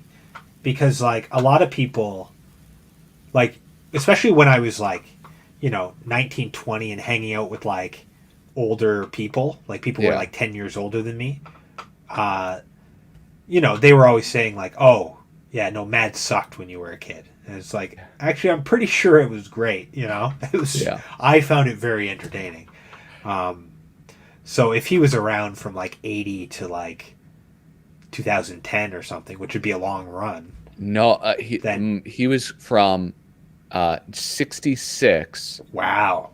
Until he was going regularly into the 90s, and then he has some in the 2000s, but it's hit or miss. It's like maybe not even one a year. Like he goes several years, and then we'll do one or two. That even could be evergreen stuff, getting pulled. Yeah, Triple P, baby. Yeah, I love that. That's how I feel about him. He's so good. He's so funny. I just feel like that's such a like missing the point. Is like anybody who would be like, oh, look at this cartoony stuff. It's like you would never hear that in like Europe or something where comics are taken seriously. Yeah. Like you would hear like, fancy. Rom Cyril. That's a good one. That's actually a really apt comparison. That's Hunter Fournier. That's a friend of mine. Yeah, I was going to say, friend of your show. He's no friend of mine. Long-time Nostro. No, I'm just joking. I followed him on Instagram, and I remember talking with him on your show. It was wonderful. That dude loves pens. Like, I got to get him on here sometime, like to show off some. Not here, but on my show. You can't just invite people to my show. Sorry, not your show. Not your show. It feels like my show because I'm in the same room. I'm in the same studio. But I had to get him on my show to talk about pens because that guy knows a lot about like antique fountain pens. Yeah, I want to get an antique Mont Blanc, but I don't deserve fountain pens because I've lost all of my fountain pens, including. Ooh, brutal. Yeah, I've spent a fair amount on some Twisbys, and now I have a Moon Man, this Chinese dropper filler, and I spent like $19 on it. Haven't lost it yet, so that's as good as I deserve. I don't have that many. I bought a few specific ones to use, and I love them. But now I do everything digitally pretty much. So. Well, and I just do mine for like writing notes to myself. So I'm not doing anything fancy with them. I But find that's a hard thing. Like if you want to get into fountain pens as an artist, Mhm. when you're looking for information, everybody who's sharing information, most of them are using them for writing. yeah. So it's kind of hard to tell, like, is that going to adapt to like what I want to do with it? Yeah. I do want to say, wait, I was about to say something, but I forgot it. Yeah, the very definition of whimsical. Yeah, I would agree. And yeah, I think that, I have such a bad artistic vocabulary. I think like what you were saying though is like you're missing the point. If you don't enjoy Paul Peter Porges' Well, I don't think work, that's or what if you were doing. I think you were trying to like explain why he's good. Yes. Yeah, but I don't have the right But- vocabulary for it. Well, good and bad are just like so. It's just value judgments, Yeah. It's not objective. Objective. Objective is like, what did he set out to do? Did Yeah. he accomplish it? Yeah, every time. He's great. Well, the reason I made that comment about art teachers is I went into the art teacher's classroom and I was like, hey, whose is that up there? And she goes, which one? I go, that good one right up there. And it was in front of all the kids. And she was like, well, no, we don't use that. If you want to use some other language to describe it, it's like, I mean, I would use language. I would use that language for a student to say like, this is great. yeah. I wouldn't say like, oh, all these other ones are bad and that one's good. It's like, no, the one that's clearly better than all the rest. Come on. Quit acting stupid. Yeah. No, this is I'm going to keep going on this. Yeah, we're really getting into the conversation here. We're not even to the halfway point of this, so I might have to just like start skipping things. But this is going to bring us off topic again. Do you guys like the Mad paperback books? Yes. I liked them when I was a kid. Now I don't like them because I don't like reading the format. I find it's like I don't like the they won't stay open. Yeah. If you really like, if you're too hard on them, the pages come out. So I don't love them now, but I loved them when I was a kid. Yeah. Like I would buy them all the time. I have a decent collection, and I pick them up when I can. Yeah, that is, you have to like break the spine if you're actually going to read them, and it's a problem with like the glued pages because they aren't that well glued. Yeah. Well, I mean, maybe it's just age, like the glue's brittle at this point. But well, it's that perfect binding is not perfect. Yeah. More like imperfect binding. Yeah, exactly. So I don't love them that way, but I did love them when I was a kid. They were like, I felt like I'd buy them at like gas stations and stuff on road trips. Yeah. Well, the other thing that was cool is Prohias. He would have in his books there'd be like new material, and he would format the new material so each page was its own panel. So there was some pretty cool stuff as far as that goes. Yeah. His a stuff, Dark Horse book, Louder Than Words. He had a series for Dark Horse. Really? It's like that. It's like a comic book, but like it's very much like Mad Looked At, but it'll be like one or two panels on a page, and like it really gives you a lot of room to like sort of explore the art. Yeah. Huh. And that was Prohias? That has that one at Dark Horse? Yeah, I think it was at Dark Horse. Oh, wow. That's cool. Now I'm not so sure. There's a paperback, or like a trade paperback of it. Yeah. I think there's a couple. They're called Louder Than Words, anyway. Yeah. All right. I'll check that out.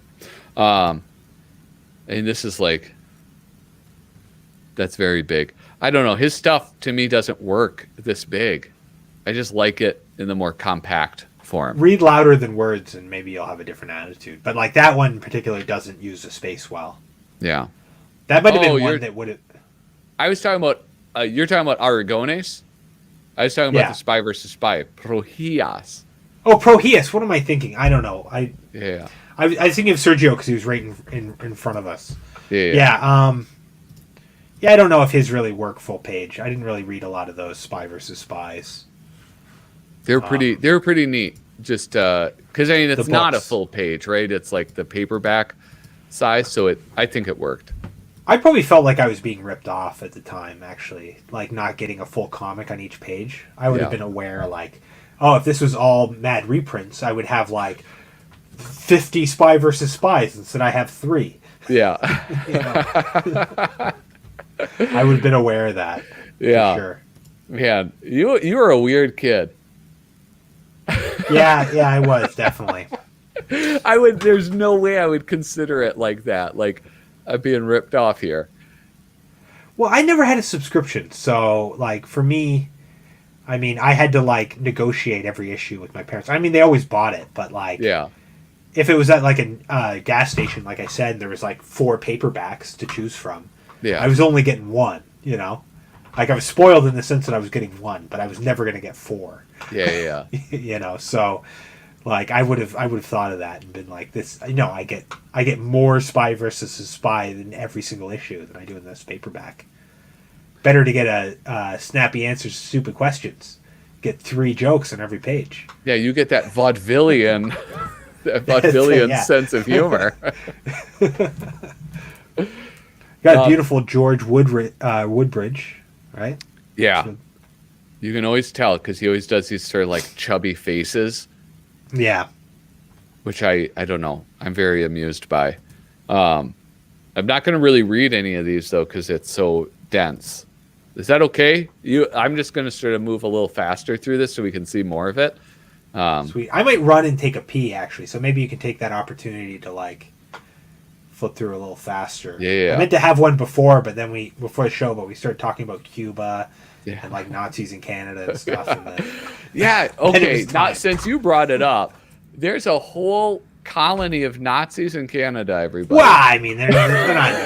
It's not a colony of Nazis. There's that like in the 50s and 60s, Canada sponsored the immigration of a lot of like fascist groups that had been sort of like forced out by red armies, and that there was a decided they were displaced peoples. They were refugees. But there was also a strategy. There was a strategy of bringing them in specifically to communities where they could combat like pro-worker groups amongst like Ukrainian diaspora groups and stuff. And so because of that, there's actually a story that happened I think last year where the police were looking into hate crime charges because someone spray painted Nazi on a memorial to Nazis that exists in Canada. And it was like, they're not like German Nazis, they're like, Ukrainian Nazis or whatever, like Nazi adjacent groups or something. But there's like a whole thing, and like our finance ministry head, like the minister of finance in Canada, her grandfather was a Nazi. He like ran a Nazi newspaper, and he came over after the war and started a newspaper here. Yeah. And she sort of said like, "Oh, he's great. I loved him." And also, I think he maybe wasn't so much of a Nazi, maybe. And now she's like just announced there's like $4 million going to a monument to victims of communism, of which at least 13 million of them are Nazis. Yeah. So it's kind of like a weird thing that goes on here. That's so strange. Canada, yeah. My goodness. Yeah, we're not great. Yeah. All right. We like to pretend that we're great. You guys are really good at that. Yeah, we're very smug. But yeah, we've got some skeletons. A lot of skeletons. Well, listen, I have to say that makes less you guys dramatic. It makes you guys a lot more endearing. Does it? Yeah. All the Nazis. No, not. I'm removing you. I'm going to take that pee. Yeah. I'll be right back.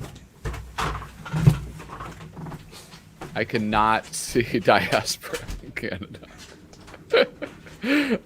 All right, here I am gonna remove him right now, just until he comes back.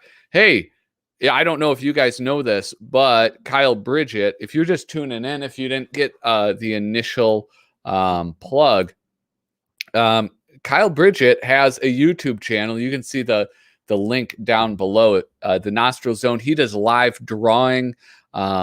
It's really cool. He does either doodle days, or he's working on this new top secret project. He doesn't want to talk about it yet, but you can watch him work on that live. It's really fascinating. He'll do that live drawing. He'll flip through old comic books, especially like ones that have relations to like Mad Magazine. And speaking of that, next Tuesday, I am going to be a guest on The Nostril Zone next Tuesday from 8 to 10 p.m. Central Standard Time. And I will be, we're going to be looking at comic books from mad artists from the golden age of comics. I'm pretty excited about that. So if you're interested in that, go down below. There is a link to Kyle Bridgett's YouTube page. If you click on it right now, you're not going to miss any of this. It'll open a new tab. So click on that, check out his channel, hit subscribe. I think you're really going to enjoy it. And I think we're going to have a really fun time next week. Also, hit that like button. And also, here's another thing. I got these dope stickers. All right. And these dope stickers could be yours if you go to patreon.com/flippinthrough. $1, $5, $10, $20, whatever you subscribe to the Patreon for, you get a set of stickers. And here's the deal. It's not a contract.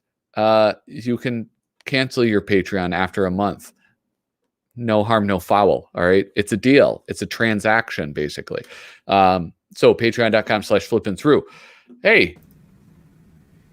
Oh, hello. I didn't see you there. You can't do the same gag twice. I figured some people left and some people came back.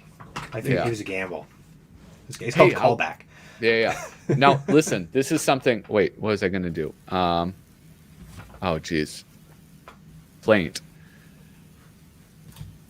Future shock. Right? She's like, you're going to run into a thing, an axe is going to hit you. This was featured in the Sergio Aragones issue. Like 2 months ago, or 2 issues ago? Yes. They did this exact same one. I mean, this is a good one. Like, it is, but I mean, yeah, it's not like they had a shortage. You can't go back to the well so soon. No, and I feel like that's a problem with their current format is like they're going to start overlap. Like, obviously they're already doing it, but like, I mean, even for what they're doing, I'm sure they're understaffed. Yes. But yeah, I didn't remember that, but that's not good. You can't do that. This isn't like, you could do that if it was like, here it was in the issue earlier in the year, and now here's the super special. But you can't do it where like, here's the next, like 2 issues later, here's the same comic. Yeah. It's a 2-page. It's 2 pages. Yes. I mean, they should have originally published in Mad number 47, then in this issue, and then in number 17. Oh gosh. I'll tell you what I do like, though. I really like this. I like Prochias doing non-spy stuff. I love his style, and I really wish that he had done more non-spy stuff. This is from 73. Is it? Oh, that's what it says at the bottom. Oh! Look, it says at the bottom of all of these. Which is something I like about the reprints. It's nice that they give that information to you. Yeah. But yeah, I just his style is so cool. Very pointy. Very pointy. I don't know. I like the how in the magic ball or what with the crystal ball, you know, he's just like the distortion of the bars because it's like that. I don't know. Yeah, it's like the MC Escher thing. Here's his new one. Here we got the new. This is a new material. Oh, I see what they've done here. Yeah. Okay. So I would say this is more like an article about Mad. This is like if they had. This is more like the Weisenheim Museum or something, where it's like, it's a feature, but it's not like a regular Mad bit. This is a nostalgic thing. Yeah. Yeah, and pointing out just all the cool things, like having doggy diapers Yeah. or, And these are vandal. spot illustrations, right? These are not like article illustrations, I would say. Um, what do you mean? Well, like a spot illustration is like you get hired to like fill in a little bit of an illustration in an area, like Oh, of an article, as opposed to being like, it's not like he's fully illustrating this article. oh, you're talking about Richmond. Richmond, yeah, yeah, yeah. Sorry, Okay, not yeah, yeah. Jaffe. All right, yeah, Um, yeah. That's where I was confused. and I mean, this is an interesting thing, like to write an article like what Jaffe inventions came true. You know, where did Yeah, he predictive? and it's fun. Yeah, it's fun, and it's some of my favorite things that Jaffe did. Were those Yeah, like kind of wild inventions and yeah, just that I like storytelling Jaffe a little bit more than snappy answers Jaffe, right? Like where you get to see things like I don't know, people sneaking around and I don't he know. did movie parodies. He did a couple movie parodies, didn't he? Did he? I think maybe. I don't know Doug why I'm Guilford? thinking that, but he has done some interesting like every now and again you'll flip through an old Madden, you'll find something that like you don't expect him to do, Hmm. and those are always the most interesting. Yeah. Tom Richmond I feel is like he must have gotten at least one film. I don't know. I'm waiting for Guilford to I to mean, Tom chime Bunk in. got films, you know, and in a lot of ways, I feel like Tom Bunk is kind of like the in a sense the new Jaffe. Like I feel like he kind of like filled that kind of crazy cartoonist role. Yeah. Like I see a lot of similarities between their work. Yeah. Well, hold on. Talk more about like the similarities because their styles are so different. Like, I mean, I don't because think their styles are that different though. They're both kind of like goofy. Um, they well, I use guess space in a similar way. They're kind of gross. It's yeah. like got all the little details. Like look at these dogs.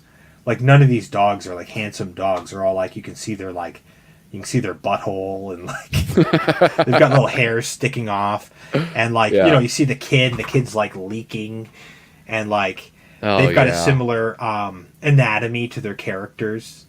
Like Okay. like I'd say like a Tom Bunk character is like maybe like X number of you'd have to actually line it up and say they're X number of heads tall. And I'd say Jaffe's sort of characters have the sort of the same dimensions. They're called kind of Okay. chubby and short. Yeah. They both do kind of these big scenes, right? Jaffe with his fold-ins. Hmm.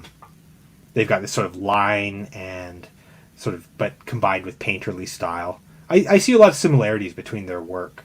They're both gross. I think is probably the main one. Yeah. But Jaffe's from a different era, you know. I think than Bunk. Bunk is a Yeah. little bit younger. Yeah. Not a lot younger, but a fair bit younger. Yeah. Yeah. I think. Well, no. Well, yeah. Because I mean, Jaffe just turned 100. Well, how, I think he might be Bunk's a no lot spring younger. chicken. Have you seen a picture of Bunk? Yeah, but He looks like he could be like a grandparent in like an Al Cap comic or something. You know, yeah, like but I'm going to say this. I think that Tom I think his Bunk. prime, like his sort of peak or prime anyway, Tom Bunk was was like born in the probably 80s, 50s, I bet. 90s. Yeah, Oh no, he is okay. He's older than I thought. He's he's not 75 older than years old. Jaffe, obviously, but how old is he? He's 75. That's what I was thinking he'd be about around there. Yeah. He did like Garbage Pail Kids and all sorts of stuff. Yeah. Well, yeah, I guess the gross out stuff with the reason why I wanted you to sort of explain that a little bit more was I think like the grossness and the density of Tom Bunk is so much more intense. You know, like if you look at this gross baby, right? Like when you Yeah, pointed that out, I was like, oh, okay, I get what you're saying now. Um, uh, but I but mean, I you have to think that compare comparative artwork. So, yeah, like, if you had a panel where Tom Bunk is just filling that space, and there are articles of Tom Bunk that are like that, yeah, you know, they're much more similar. So, I think if you're going to compare his big, like, Wimmel Builder images, you have to compare that to like Jaffe's most elaborate fold-ins, which are like Yeah. half the size. Yeah. And Jaffe has kind of like mellowed out over the years too, right? Mhm. Like if you look at his stuff that's in like Humbug or something before he's in Mad, it's much more intense, much more like laborious, detailed drawing, Yeah. Well, and I I would think say. that like that the things I was saying before with like how dense Bunk's drawings are and how like more gross they are when especially if Yeah. you're looking at his older stuff. I think that was just that was very distracting Yeah, he's from dialed the up. He's dialed similarities. up to like 11. Yeah. But well Bunk no, is but much. like yeah, but that distracted me entirely from seeing those similarities. So, Yeah. yeah. Very good job explaining that to me because I agree hope. with you. I don't know. I mean, that's a comparison I always made, but maybe I'm sort of alone in that. Yeah. Here we go. We got some Drucker. He Yeah. also did Bleak to the Future Part 2. Is the Yeah. scan better?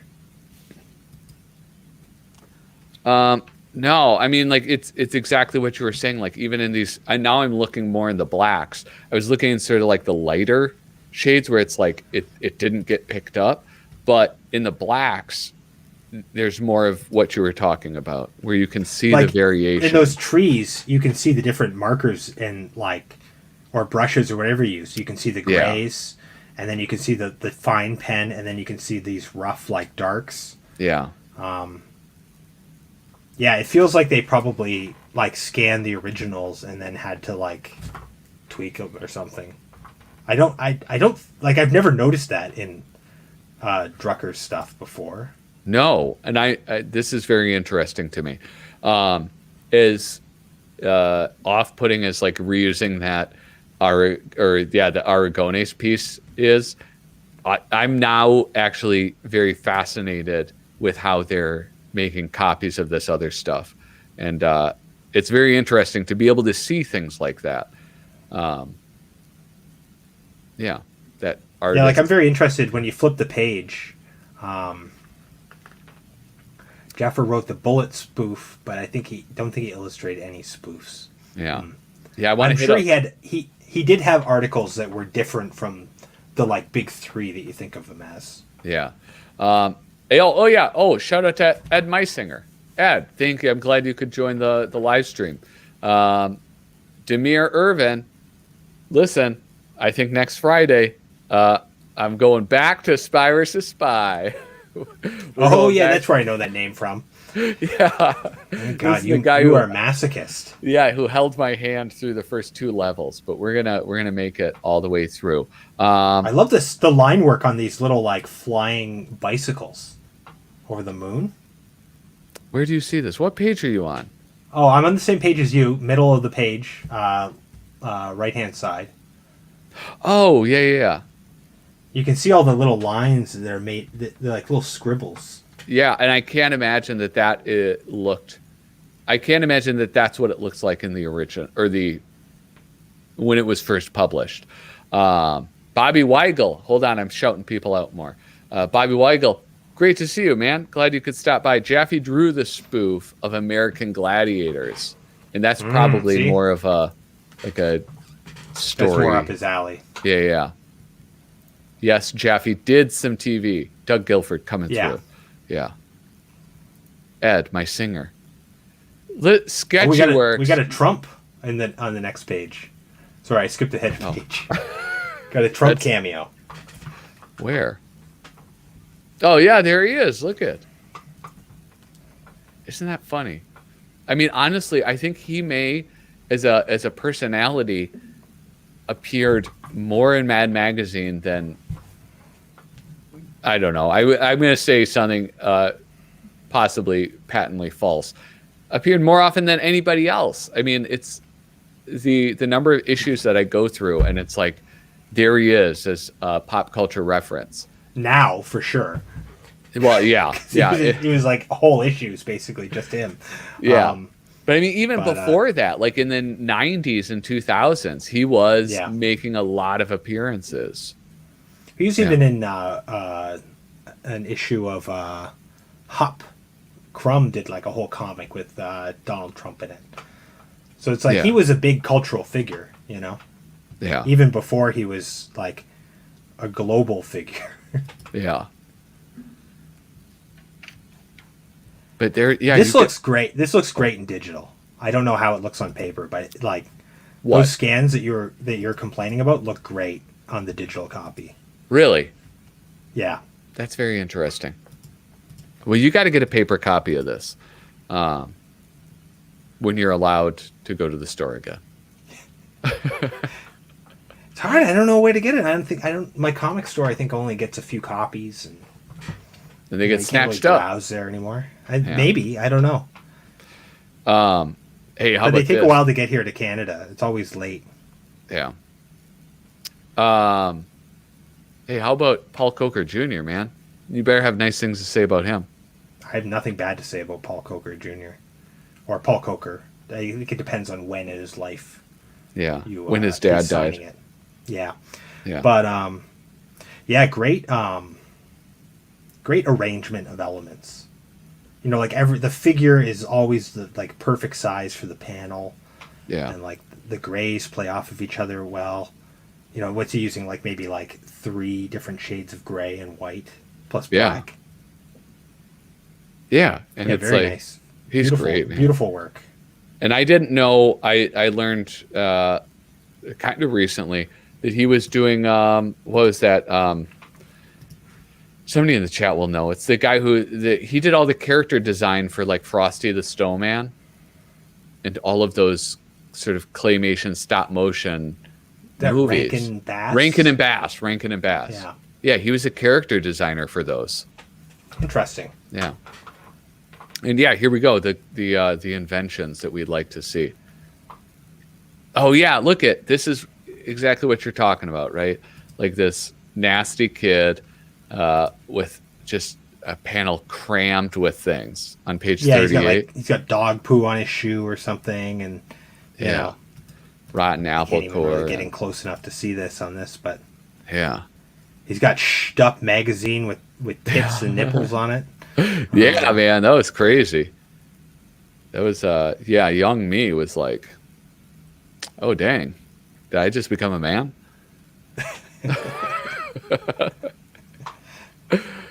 Yeah, Rankin and Bass, Bobby Weigel. How do I get to your store? My store. My Whose store? I don't know. Oh, my Etsy store to buy more stickers? Yeah, I don't know. Northrop Grumman? What the hell conversation is happening right now? I think side They're conversation. trying to get to.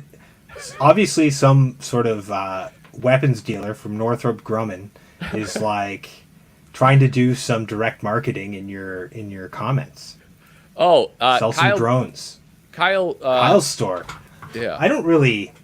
I mean, I do have an Etsy store. Hopefully, no one buys anything from it because then it's a whole thing. If you go to my website, kylebridgett.com, I have like different T-shirt stores set up. I have a TeePublic. If you see anything for sale that I post on Instagram or whatever, I can put it up there. But I don't sell a lot of stuff. You know, I'm more of like an illustrator for hire. Yeah. So you can buy T-shirts right now. I have a few things, but mostly I have them to sell at conventions. You know? I don't have like a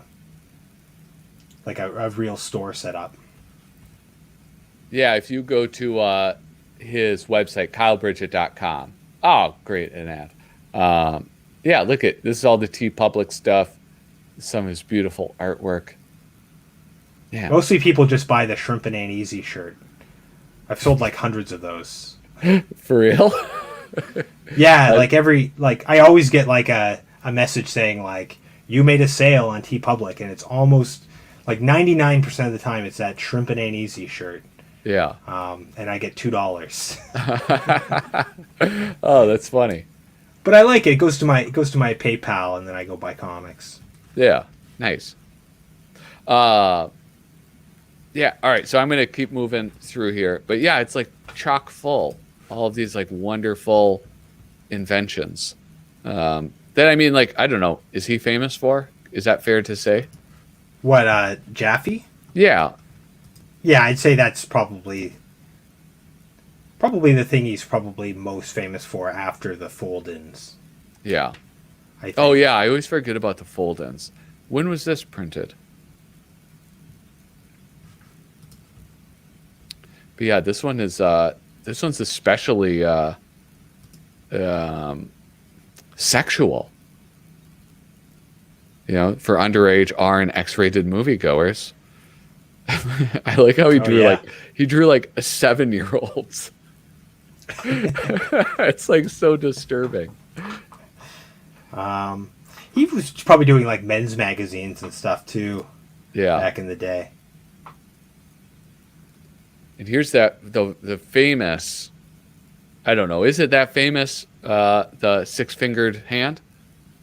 Yeah, a lot of people don't know it's six-fingered, but it is iconic. Yeah. What is this? Future Complaints. This is Joe Orlando. Joe Orlando. Yeah, that's an artist that I don't really get too excited about, but at least his Mad stuff, right? He did stuff for EC Comics, right? Yeah, I believe so. He did a lot of stuff. Like, he's a big name. Yeah. But it's like, it's just not exciting to me. I don't know. I can't really say anything outside of that. Like, I feel almost bad for just not really liking his artwork. But yeah, he doesn't have he doesn't quite have that sort of special something that a lot of other Mad artists have. Like, I mean, and he's very, very, very good. And he does a lot of good stuff, but I think his Mad stuff kind of blends in, doesn't stand out. Yeah. As much as some other artists. And like Mad is a place where an artist like John Caldwell really does stand out, you know. What is John Caldwell up to? Currently, I don't know. Is he alive? He used to be in like Hustler and stuff like that. Yeah. I see him in Hustler Humor. That I don't know. I only know him from Mad, and he's dead. Like, what? He's dead. He died 5 years ago. Oh, well, that he was a nationally syndicated American gag cartoonist, primarily known for his work in National Lampoon and Mad, where he was a member of the usual gang of idiots. I mean, you could basically just take out like most of that, and that'll be my Wikipedia entry.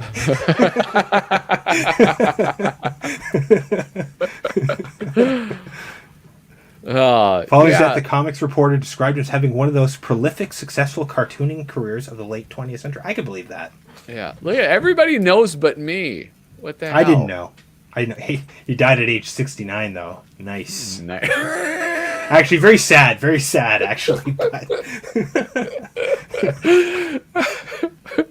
very sad. What? Too young, but also funny. Good. If you gotta go at a funny age, you know. Oh my God! Why did I say nice to that? Yeah, I don't know. Like Leslie Nielsen has a fart joke on his tombstone, so it's kind of like one of those things, you know. Yeah. But it was cancer. It's very sad. Yeah, I was so embarrassed for myself. But yeah, John Caldwell is like, I just love him, and I love the little wiggly line style that he does, and yeah, it's just perfect. He's just like a perfect artist. Everything just looks so perfect. I'm not loving this like this yellow layout though. This like light yellow layout with the. Yeah. I don't know, when is this from? Was this recolored? Because I mean, I would have come up with him doing stuff in black and white. 2007. So this is probably how it originally looked. Yeah. Yeah. If chickens could time travel. Like, what the hell? Who came up with that? He did. And that's weird as hell. I like this one. Hey, Pierre, don't just kneel there. Run around. Getting his head cut off.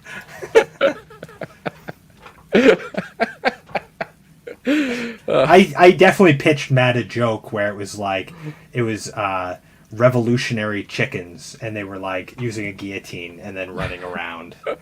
They did not go for it. Yeah. They were like, Caldwell did it. Maybe that was it. Every now and again, I would get like an email back saying like, "We've already done this. Sorry." Yeah. But I think they probably just didn't think it was funny. Yeah. Funny enough. Well, and that's like, what was that? I think I may have put it away, but with Bradford Smith and that like giant box of stuff he sent me, there's a rejection letter from Mad Magazine. And they have all of these boxes they could tick, like not up our alley. We're already doing it. We already did it. And they would just like check one of those off. I was in the email era, so yeah, they didn't send those out. I got the personal email. Yeah, it wasn't a form. It wasn't form written. Like, I don't think so, unless he was copying and pasting. It might have been copy pasta. Yeah. Is that like that popular a movie? I feel like that was kind of like a big failure movie. Yeah, right? I mean, that's like his Steven Spielberg's least popular movie. Like what? Didn't they do Time Cop? This is all they could come up with? I don't know. Didn't they also do... Oh, well, maybe they didn't do this. What was the one with all the midgets? Time Bandits. The midgets? Didn't they do that? You're talking about Wizard of Oz. No, the little people.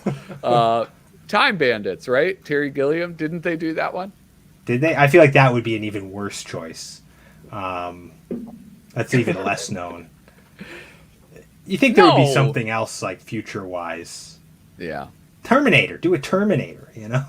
That actually, yes, they definitely did Terminator, and that has more to do with the future in a way, right?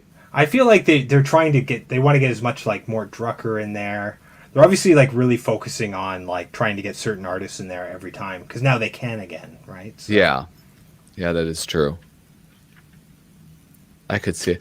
Yeah, I want to. Like I mentioned earlier, I'm trying to get in contact with Susie, and because I mean I would like to know how the new stuff is getting assembled. Like, are you like? It's possible maybe she's just trying to stay under the wire too and hope no one notices that Mad's still going on. Yeah. You know? Yeah, so she's like, no, I can't be on your show. Yeah, it could be. Yeah.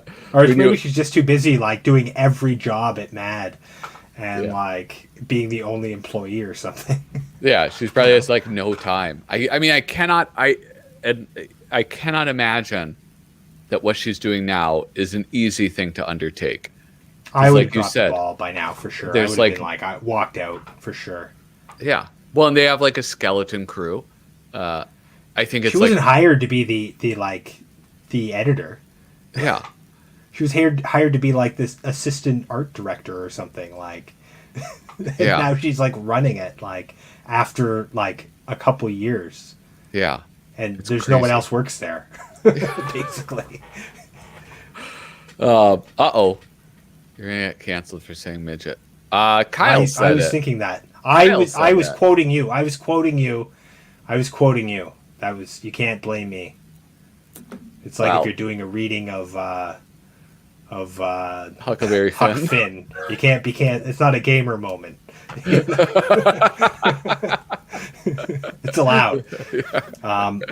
No. Although that's a tough one because there's been like back and forth about what is the proper language to use for someone who is not as tall as and they're like we get to choose it, and that word is part of our history. It's there's another thing where it's like there's another situation like that where it's like I'm not allowed to say that word, and a group of people is like, no, yeah you can, but I forget what it is. Just say it on camera and don't worry, it'll never get held against you. Tom Punk is a modern day Basil Wolverton. That is another comparison to make. That is an inappropriate comparison, you said? No, I'm saying that's another comparison to make with Punk. He's definitely got a Wolverton vibe. Yeah. You know a lot about Wolverton. Don't you?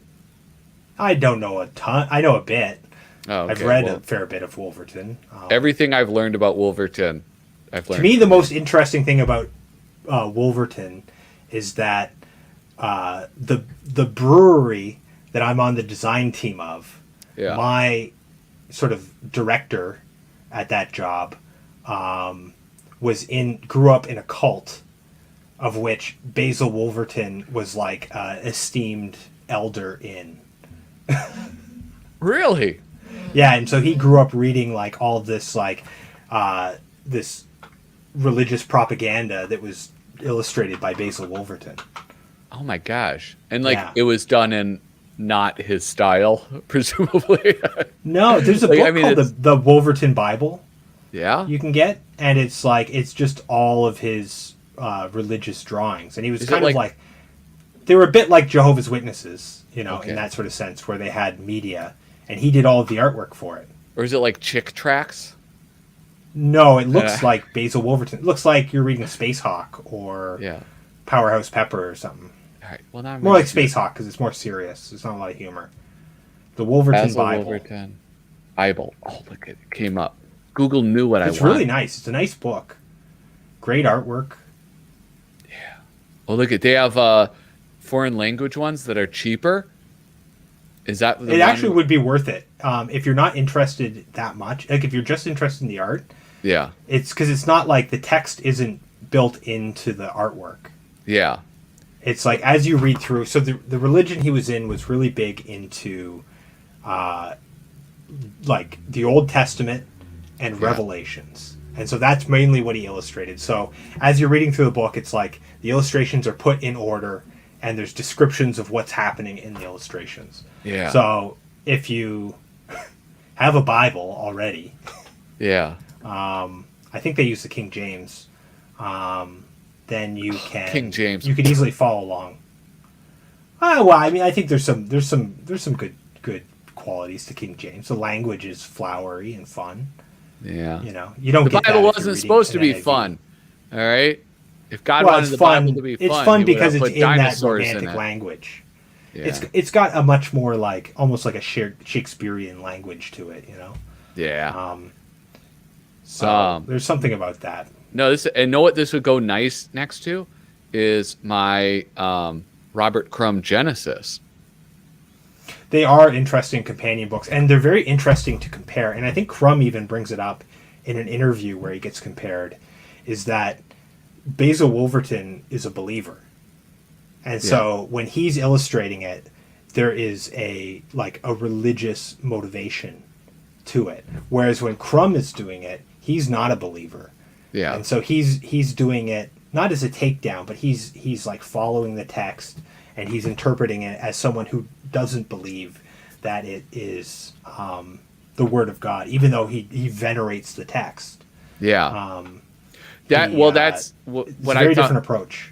That's what I thought was so interesting. It's like when I read through it, he doesn't strike me as somebody who's very religious, but it He's was very like spiritual, but he's not like Christian. yeah, but it seemed like a sincere take on it. Like it was not. I half expect, I mean, it's his, right? It's like the artwork is his. Like, Eve is exactly how you would expect her to look, drawn by Robert Crumb. But yeah, it seemed like it was just very sincere and very. It was good. I enjoyed it quite a bit. Well, he's really into old, especially old Jewish myths. Yeah. And he's into the occult and weird spiritual stuff and meditating and dreams and stuff like that. And so he took it very seriously. Yeah. And it's good. It's very entertaining. It's kind of like a Cecil B. DeMille film or something.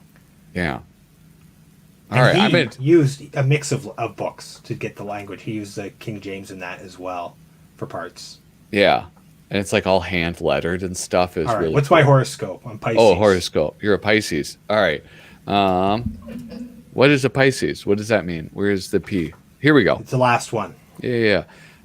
Pisces, feeling self-indulgent? Go ahead, pamper yourself, but be prepared for some flack from those who do not understand the tremendous desire and need to occasionally wet one's pants. Feels good, man.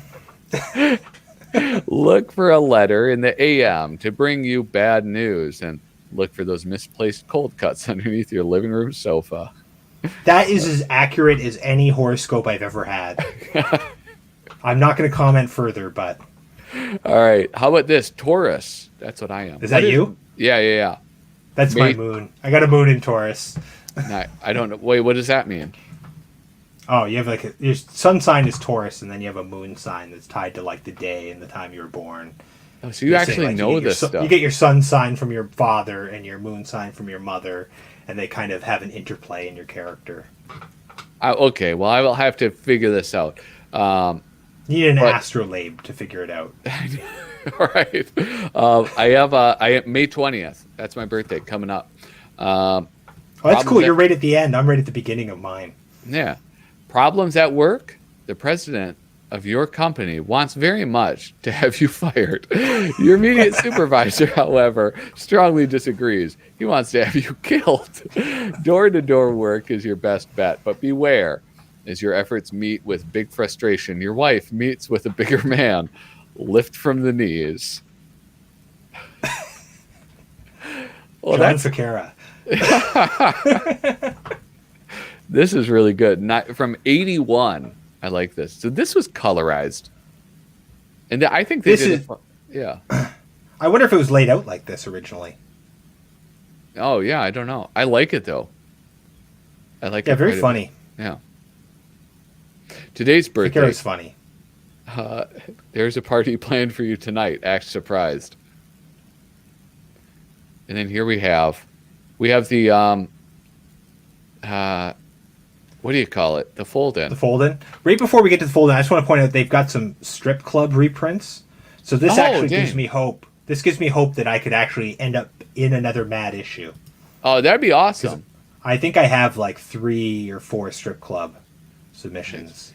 Do you have anything that you sold to them that was never printed? That was never printed. No, I don't have anything in the Evergreen file. Okay. No. All right. Well, yeah. Let's hope that you can get an appearance in one of these. Hey, I do have a thing that I have a thing that I sold them that appeared in the first issue after they were off newsstands, and they didn't put my name on it. Yeah. But bastards. That's the closest. That was an accident. Yeah. But Gemini. It hurt. Yeah. I'm Gemini. We've moved on, Sketchy Works. Yeah. No one cares. Keep it to yourself. I care. My dad's a Gemini. You guys would get along great. Yeah. You got me all worked up, and now I'm insulting the people who actually watch and interact with me. I'm really bad at like playfully insulting people. I like it though. If you watch The Nostril Zone, it's mostly me berating people and then being like, "No, I'm sorry. I don't really do that. I'm really a nice person. I'm sorry." or like as I get progressively drunker. Yeah. Or like I'll say something and then you'll be like, "Oh yeah, he has I don't know a mad show." Oh look at Ben and Ink showed up. Aquarius. Hey, welcome, bro. No, didn't you hear? We don't give a shit anymore. Everyone's chiming in. Yeah. Well, I see. That's interesting to me because I get along very well with Aquarius. We'll just let that hang there. That's very interesting. Thank you for sharing. Ben was actually my roommate at one point. Really? Did he know this? That he was my roommate? No, yeah. I was living under his bed. I was kind of a boogeyman. No, we went to university together. And he moved into like this crazy party house that I used to live in. Nice. Yeah, you guys go way back then. No, well, like 10 years maybe. Yeah, that's way back at this point. I guess, yeah. Time's speeding up. That's like a third of your life, man. 10 years. Yeah, I wish. Wait, aren't we closer to a quarter? Are we like the same age? I'm 38. Yeah, I'm 35. 35. 35. Yeah. Oh yeah, you're closer to a quarter, but a quarter year, yeah, that's still significant, right? I think Ben's probably like. I shouldn't say how old he is, but I think he's closer to your age than mine. Yeah, look at now he's making up excuses as to why he hasn't made comments. I didn't know we were making fun of all the horoscope people. Boom! You should have been paying closer attention, asshole. Yeah. I'm sorry. I shouldn't have said that. I'm really a nice person. Put down the dishes. I don't know what's wrong with me. At 36, we're getting to know Ben and Ink He's very right in the well middle. today. Listen, let me read Yeah. this damn thing, okay? It might seem that they couldn't be more different, but they do have something in common. If you look closely, you're bound to see the similarity, and within these pages, the truth reveals itself to those with half a brain. It may be on the tip of your tongue. Hint, it's one of our longest running spoofs. Now, you, because you're a classy guy, and you understand that I got very upset when you and Noah peer pressured me into folding my my issue. And then immediately when I folded it, you guys were like, no, why'd you do that? I didn't think he'd cave. Before we do see it, though, let's take a moment to like appreciate how gorgeous these Johnny Sampson fold-ins are. Yeah. He's so good. He is. Like, he deserves to be there. Like, I'll go so one much. further. I would say that he deserves to be in a fully stocked Mad magazine. absolutely, yeah. Like he should be. Like Yeah. he is the. Like if you were trying to carry Mad forward and you wanted to like, basically replace the retiring artist, like he is definitely the right replacement for Jaffe. Yeah. Not that his And, style is like similar, but like it just complements the role that it fills so well. Like the colors are beautiful, this sort of brushwork. I think that it's in a way it's sort of what made I think Cooper's Spy versus Spy successful, and that Yeah. is there's clearly respect for the original work, but it is his own, right? Like It this captures is the spirit while being something new. thank you. Yes, perfectly said. Yeah. Oh, and I fucked it up. What do a psychic and Mad Magazine both have in common? That's what I was supposed to read first. And so, yeah, should we see? Yes. Okay, here we go. Drum roll. Doodle-doot. They're both rip-offs. I did notice though, like he's got a different instruction illustration. What do you mean? Well, all the Al Jaffe fold-ins in the top right-hand corner, they have like he's redrawn, like he's done like a infinity panel. Oh no, wait, yours is different. Yeah. So throw mine back up on the screen that I sent you and look in the top corner. Yeah, because yours is like a digital one, right? Where you Yeah, could 'cause it's a swipe. Okay. Yeah. I'm looking on a screen, so I don't actually swipe. Yeah. Okay, never Which mind. is, yeah, kind of a neat thing. That's like kind of a neat touch, right? To have both versions. Well, the reason I was thinking about it is I did a fold-in parody for the brewery I mentioned Yeah. like a couple years ago. And after I drew the whole thing and it was like so much work, then I was like, oh man, now I got to draw this little like fold-in version. And then when I would look at Jaffe ones, he always draws it. Like it's always a new illustration, Yeah. so It's cool. yeah. Uh, So it's actually kind of sad to not have that touch here on the digital one. Yeah. Know what I like about these though is that I mean like this one was like I couldn't really predict it. You know what I'm saying? Yeah. Like with like I could see the money stuff in her hair, but like the sad-faced man being in there. I don't know. Yeah. And Jaffe, I feel like a lot of his later ones didn't quite have the skill of some like of his mid-career stuff. Yeah. Like he had lost a few steps, understandably, since he was 90. Yeah. But It's like like yeah, criticizing Jaffe at that point is also like complaining about things in here where it's like, yeah, oh yeah, I forget Jaffe was 95 years old and doing that. And like, yeah, oh you yeah, I expect a forget. decline. Yeah. I forget it's like a 3-person crew that's putting together these magazines at this point. Yeah. So yeah, it's like complaints, but I don't know what I'm saying. But yeah, look at it. Written by Sergio Aragonés and artist George Woodbridge. I do like this. This is one of those where it's like borderline preachy, but it's preachy about something that like most people like really give a shit about, like sort of like with the smoking things, like how they would always, talk about you shouldn't smoke, but it felt nice and sincere rather than, like you're being lectured at. Well, this is from 1973 too. Yeah. So like maybe the environmental message was like it probably like actually like ebbed and flowed, like probably out through the 80s. It probably like dropped off a bit when the attitude was like, actually, no, we can pollute forever. It's not a problem. Yeah. But I guess it's a little bit low hanging fruit, but yeah, I don't know. I like the Woodbridge Aragonés combo. Yeah. And yeah, they teamed up a fair amount, I feel like, with some of those fairy tales as well. Yeah. Yeah. Hey, how about this? Clown Nookie. I can't say your name. Johnny Stanson making us proud. You can't be the last idiot saying, let's bring the New York State crew back. It can be done. I don't think it can be. I really think they should bring in some cheaper Canadian workers. You can pay us less because your dollar's worth more. And, I know a few. We could staff the whole magazine. Well, and honestly, I think that it is. I love those old New York guys, but at a certain point, it's like, let's create something new, right? Like, I was so excited about the new Mad, like the Bill Morrison Mad. Yeah. Every issue, and then it just like collapsed in on itself. Yeah, it was definitely. And I think it was always meant to. I think that was. Like, I think it was publicity to be like, we really want to get Mad down to just like the minimal cost.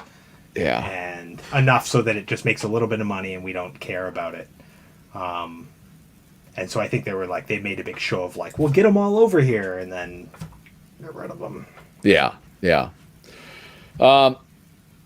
Dude, we've been wait, what the hell happened? Yeah, 2.5 hours. Yeah. We've been talking for 2.5 hours. You didn't even pee. Like. No, I didn't. I got to pee really badly right now. But hey, one last push, you guys. If you enjoyed this conversation, well, you are in for a treat because next week, Tuesday, May 11th, right? Did I say it right? I'll be over at the Nostril Zone, Kyle Bridgett's YouTube channel, drawing, music, looking at old comics. I'm not going to be drawing. There will be no drawing when I'm there, right? What are we going to be doing? Probably, maybe. I don't know. Maybe we'll do some drawing. I don't know. You can't make me draw. Do you have a stylus? Yeah, I do. I have a Wacom tablet. Oh yeah. I bought one like years ago on a whim. Yeah. Does it work? Yeah, it works. Maybe I'll show you how to draw a little cozy nostril or something. Hey, that'd be cool. I got it step by step. Yeah, and we're going to be doing some stuff with old Mad artists in the. Yeah, we're going to look at some like Mad artists and the stuff they did outside of Mad, in the Golden Age mainly. Yeah. So if you want to check that out, wait, don't insult me. Just say you do want to check it out. Look at the link below. In the description, there's a link to Kyle Bridgett's YouTube channel. Go follow him, and then you'll get a notification that he is going live, and you won't miss it. But yeah, thank you guys. Thank you, Kyle, for joining me, man. Anytime. This is fun. I really enjoy having you on and going through these. We should just hang out on here and not bother streaming it. Yeah. It'd be even more fun. We wouldn't have all these other jerks chiming in all the time. We could really get down to the nitty gritty. Yeah, like those Canadian Nazis. And then I also don't have to feel bad when I say midget and people. Now, they're not Canadian Nazis. They're Nazis that are Canadian citizens. Okay. It's a little different. That's a good distinction to make. It's an important distinction, I'm sure. Yeah. But anyway, thanks for coming by. I really do enjoy talking with you, man. And it's always some good laughs. And thank you all for joining us. Let's do a quick rundown. Mark, David, Clown Nookie, Ben, and Ben and Ben and Ink was Ink. here. I'm going to stop scrolling. Doug Guilford, GrewTube stopped by for a little bit. But, Doug Guilford had a really good burn. I gotta say. Doug Guilford got me. He really owned you. But yeah, I'm surprised you didn't pee right then. And look at right when we're signing off, we get 16 viewers. But make sure if you haven't already, click the thumbs up button. Hit the like. Do it. And you know, maybe later bring back. Oh, Gabe chiming in. Hey, Gabe, thank you for coming in. Bobby Weigel, thank you guys so much. Now I'm going to stop thanking people, and I'm just going to end the broadcast. Have a great evening. Yeah. Toodaloo.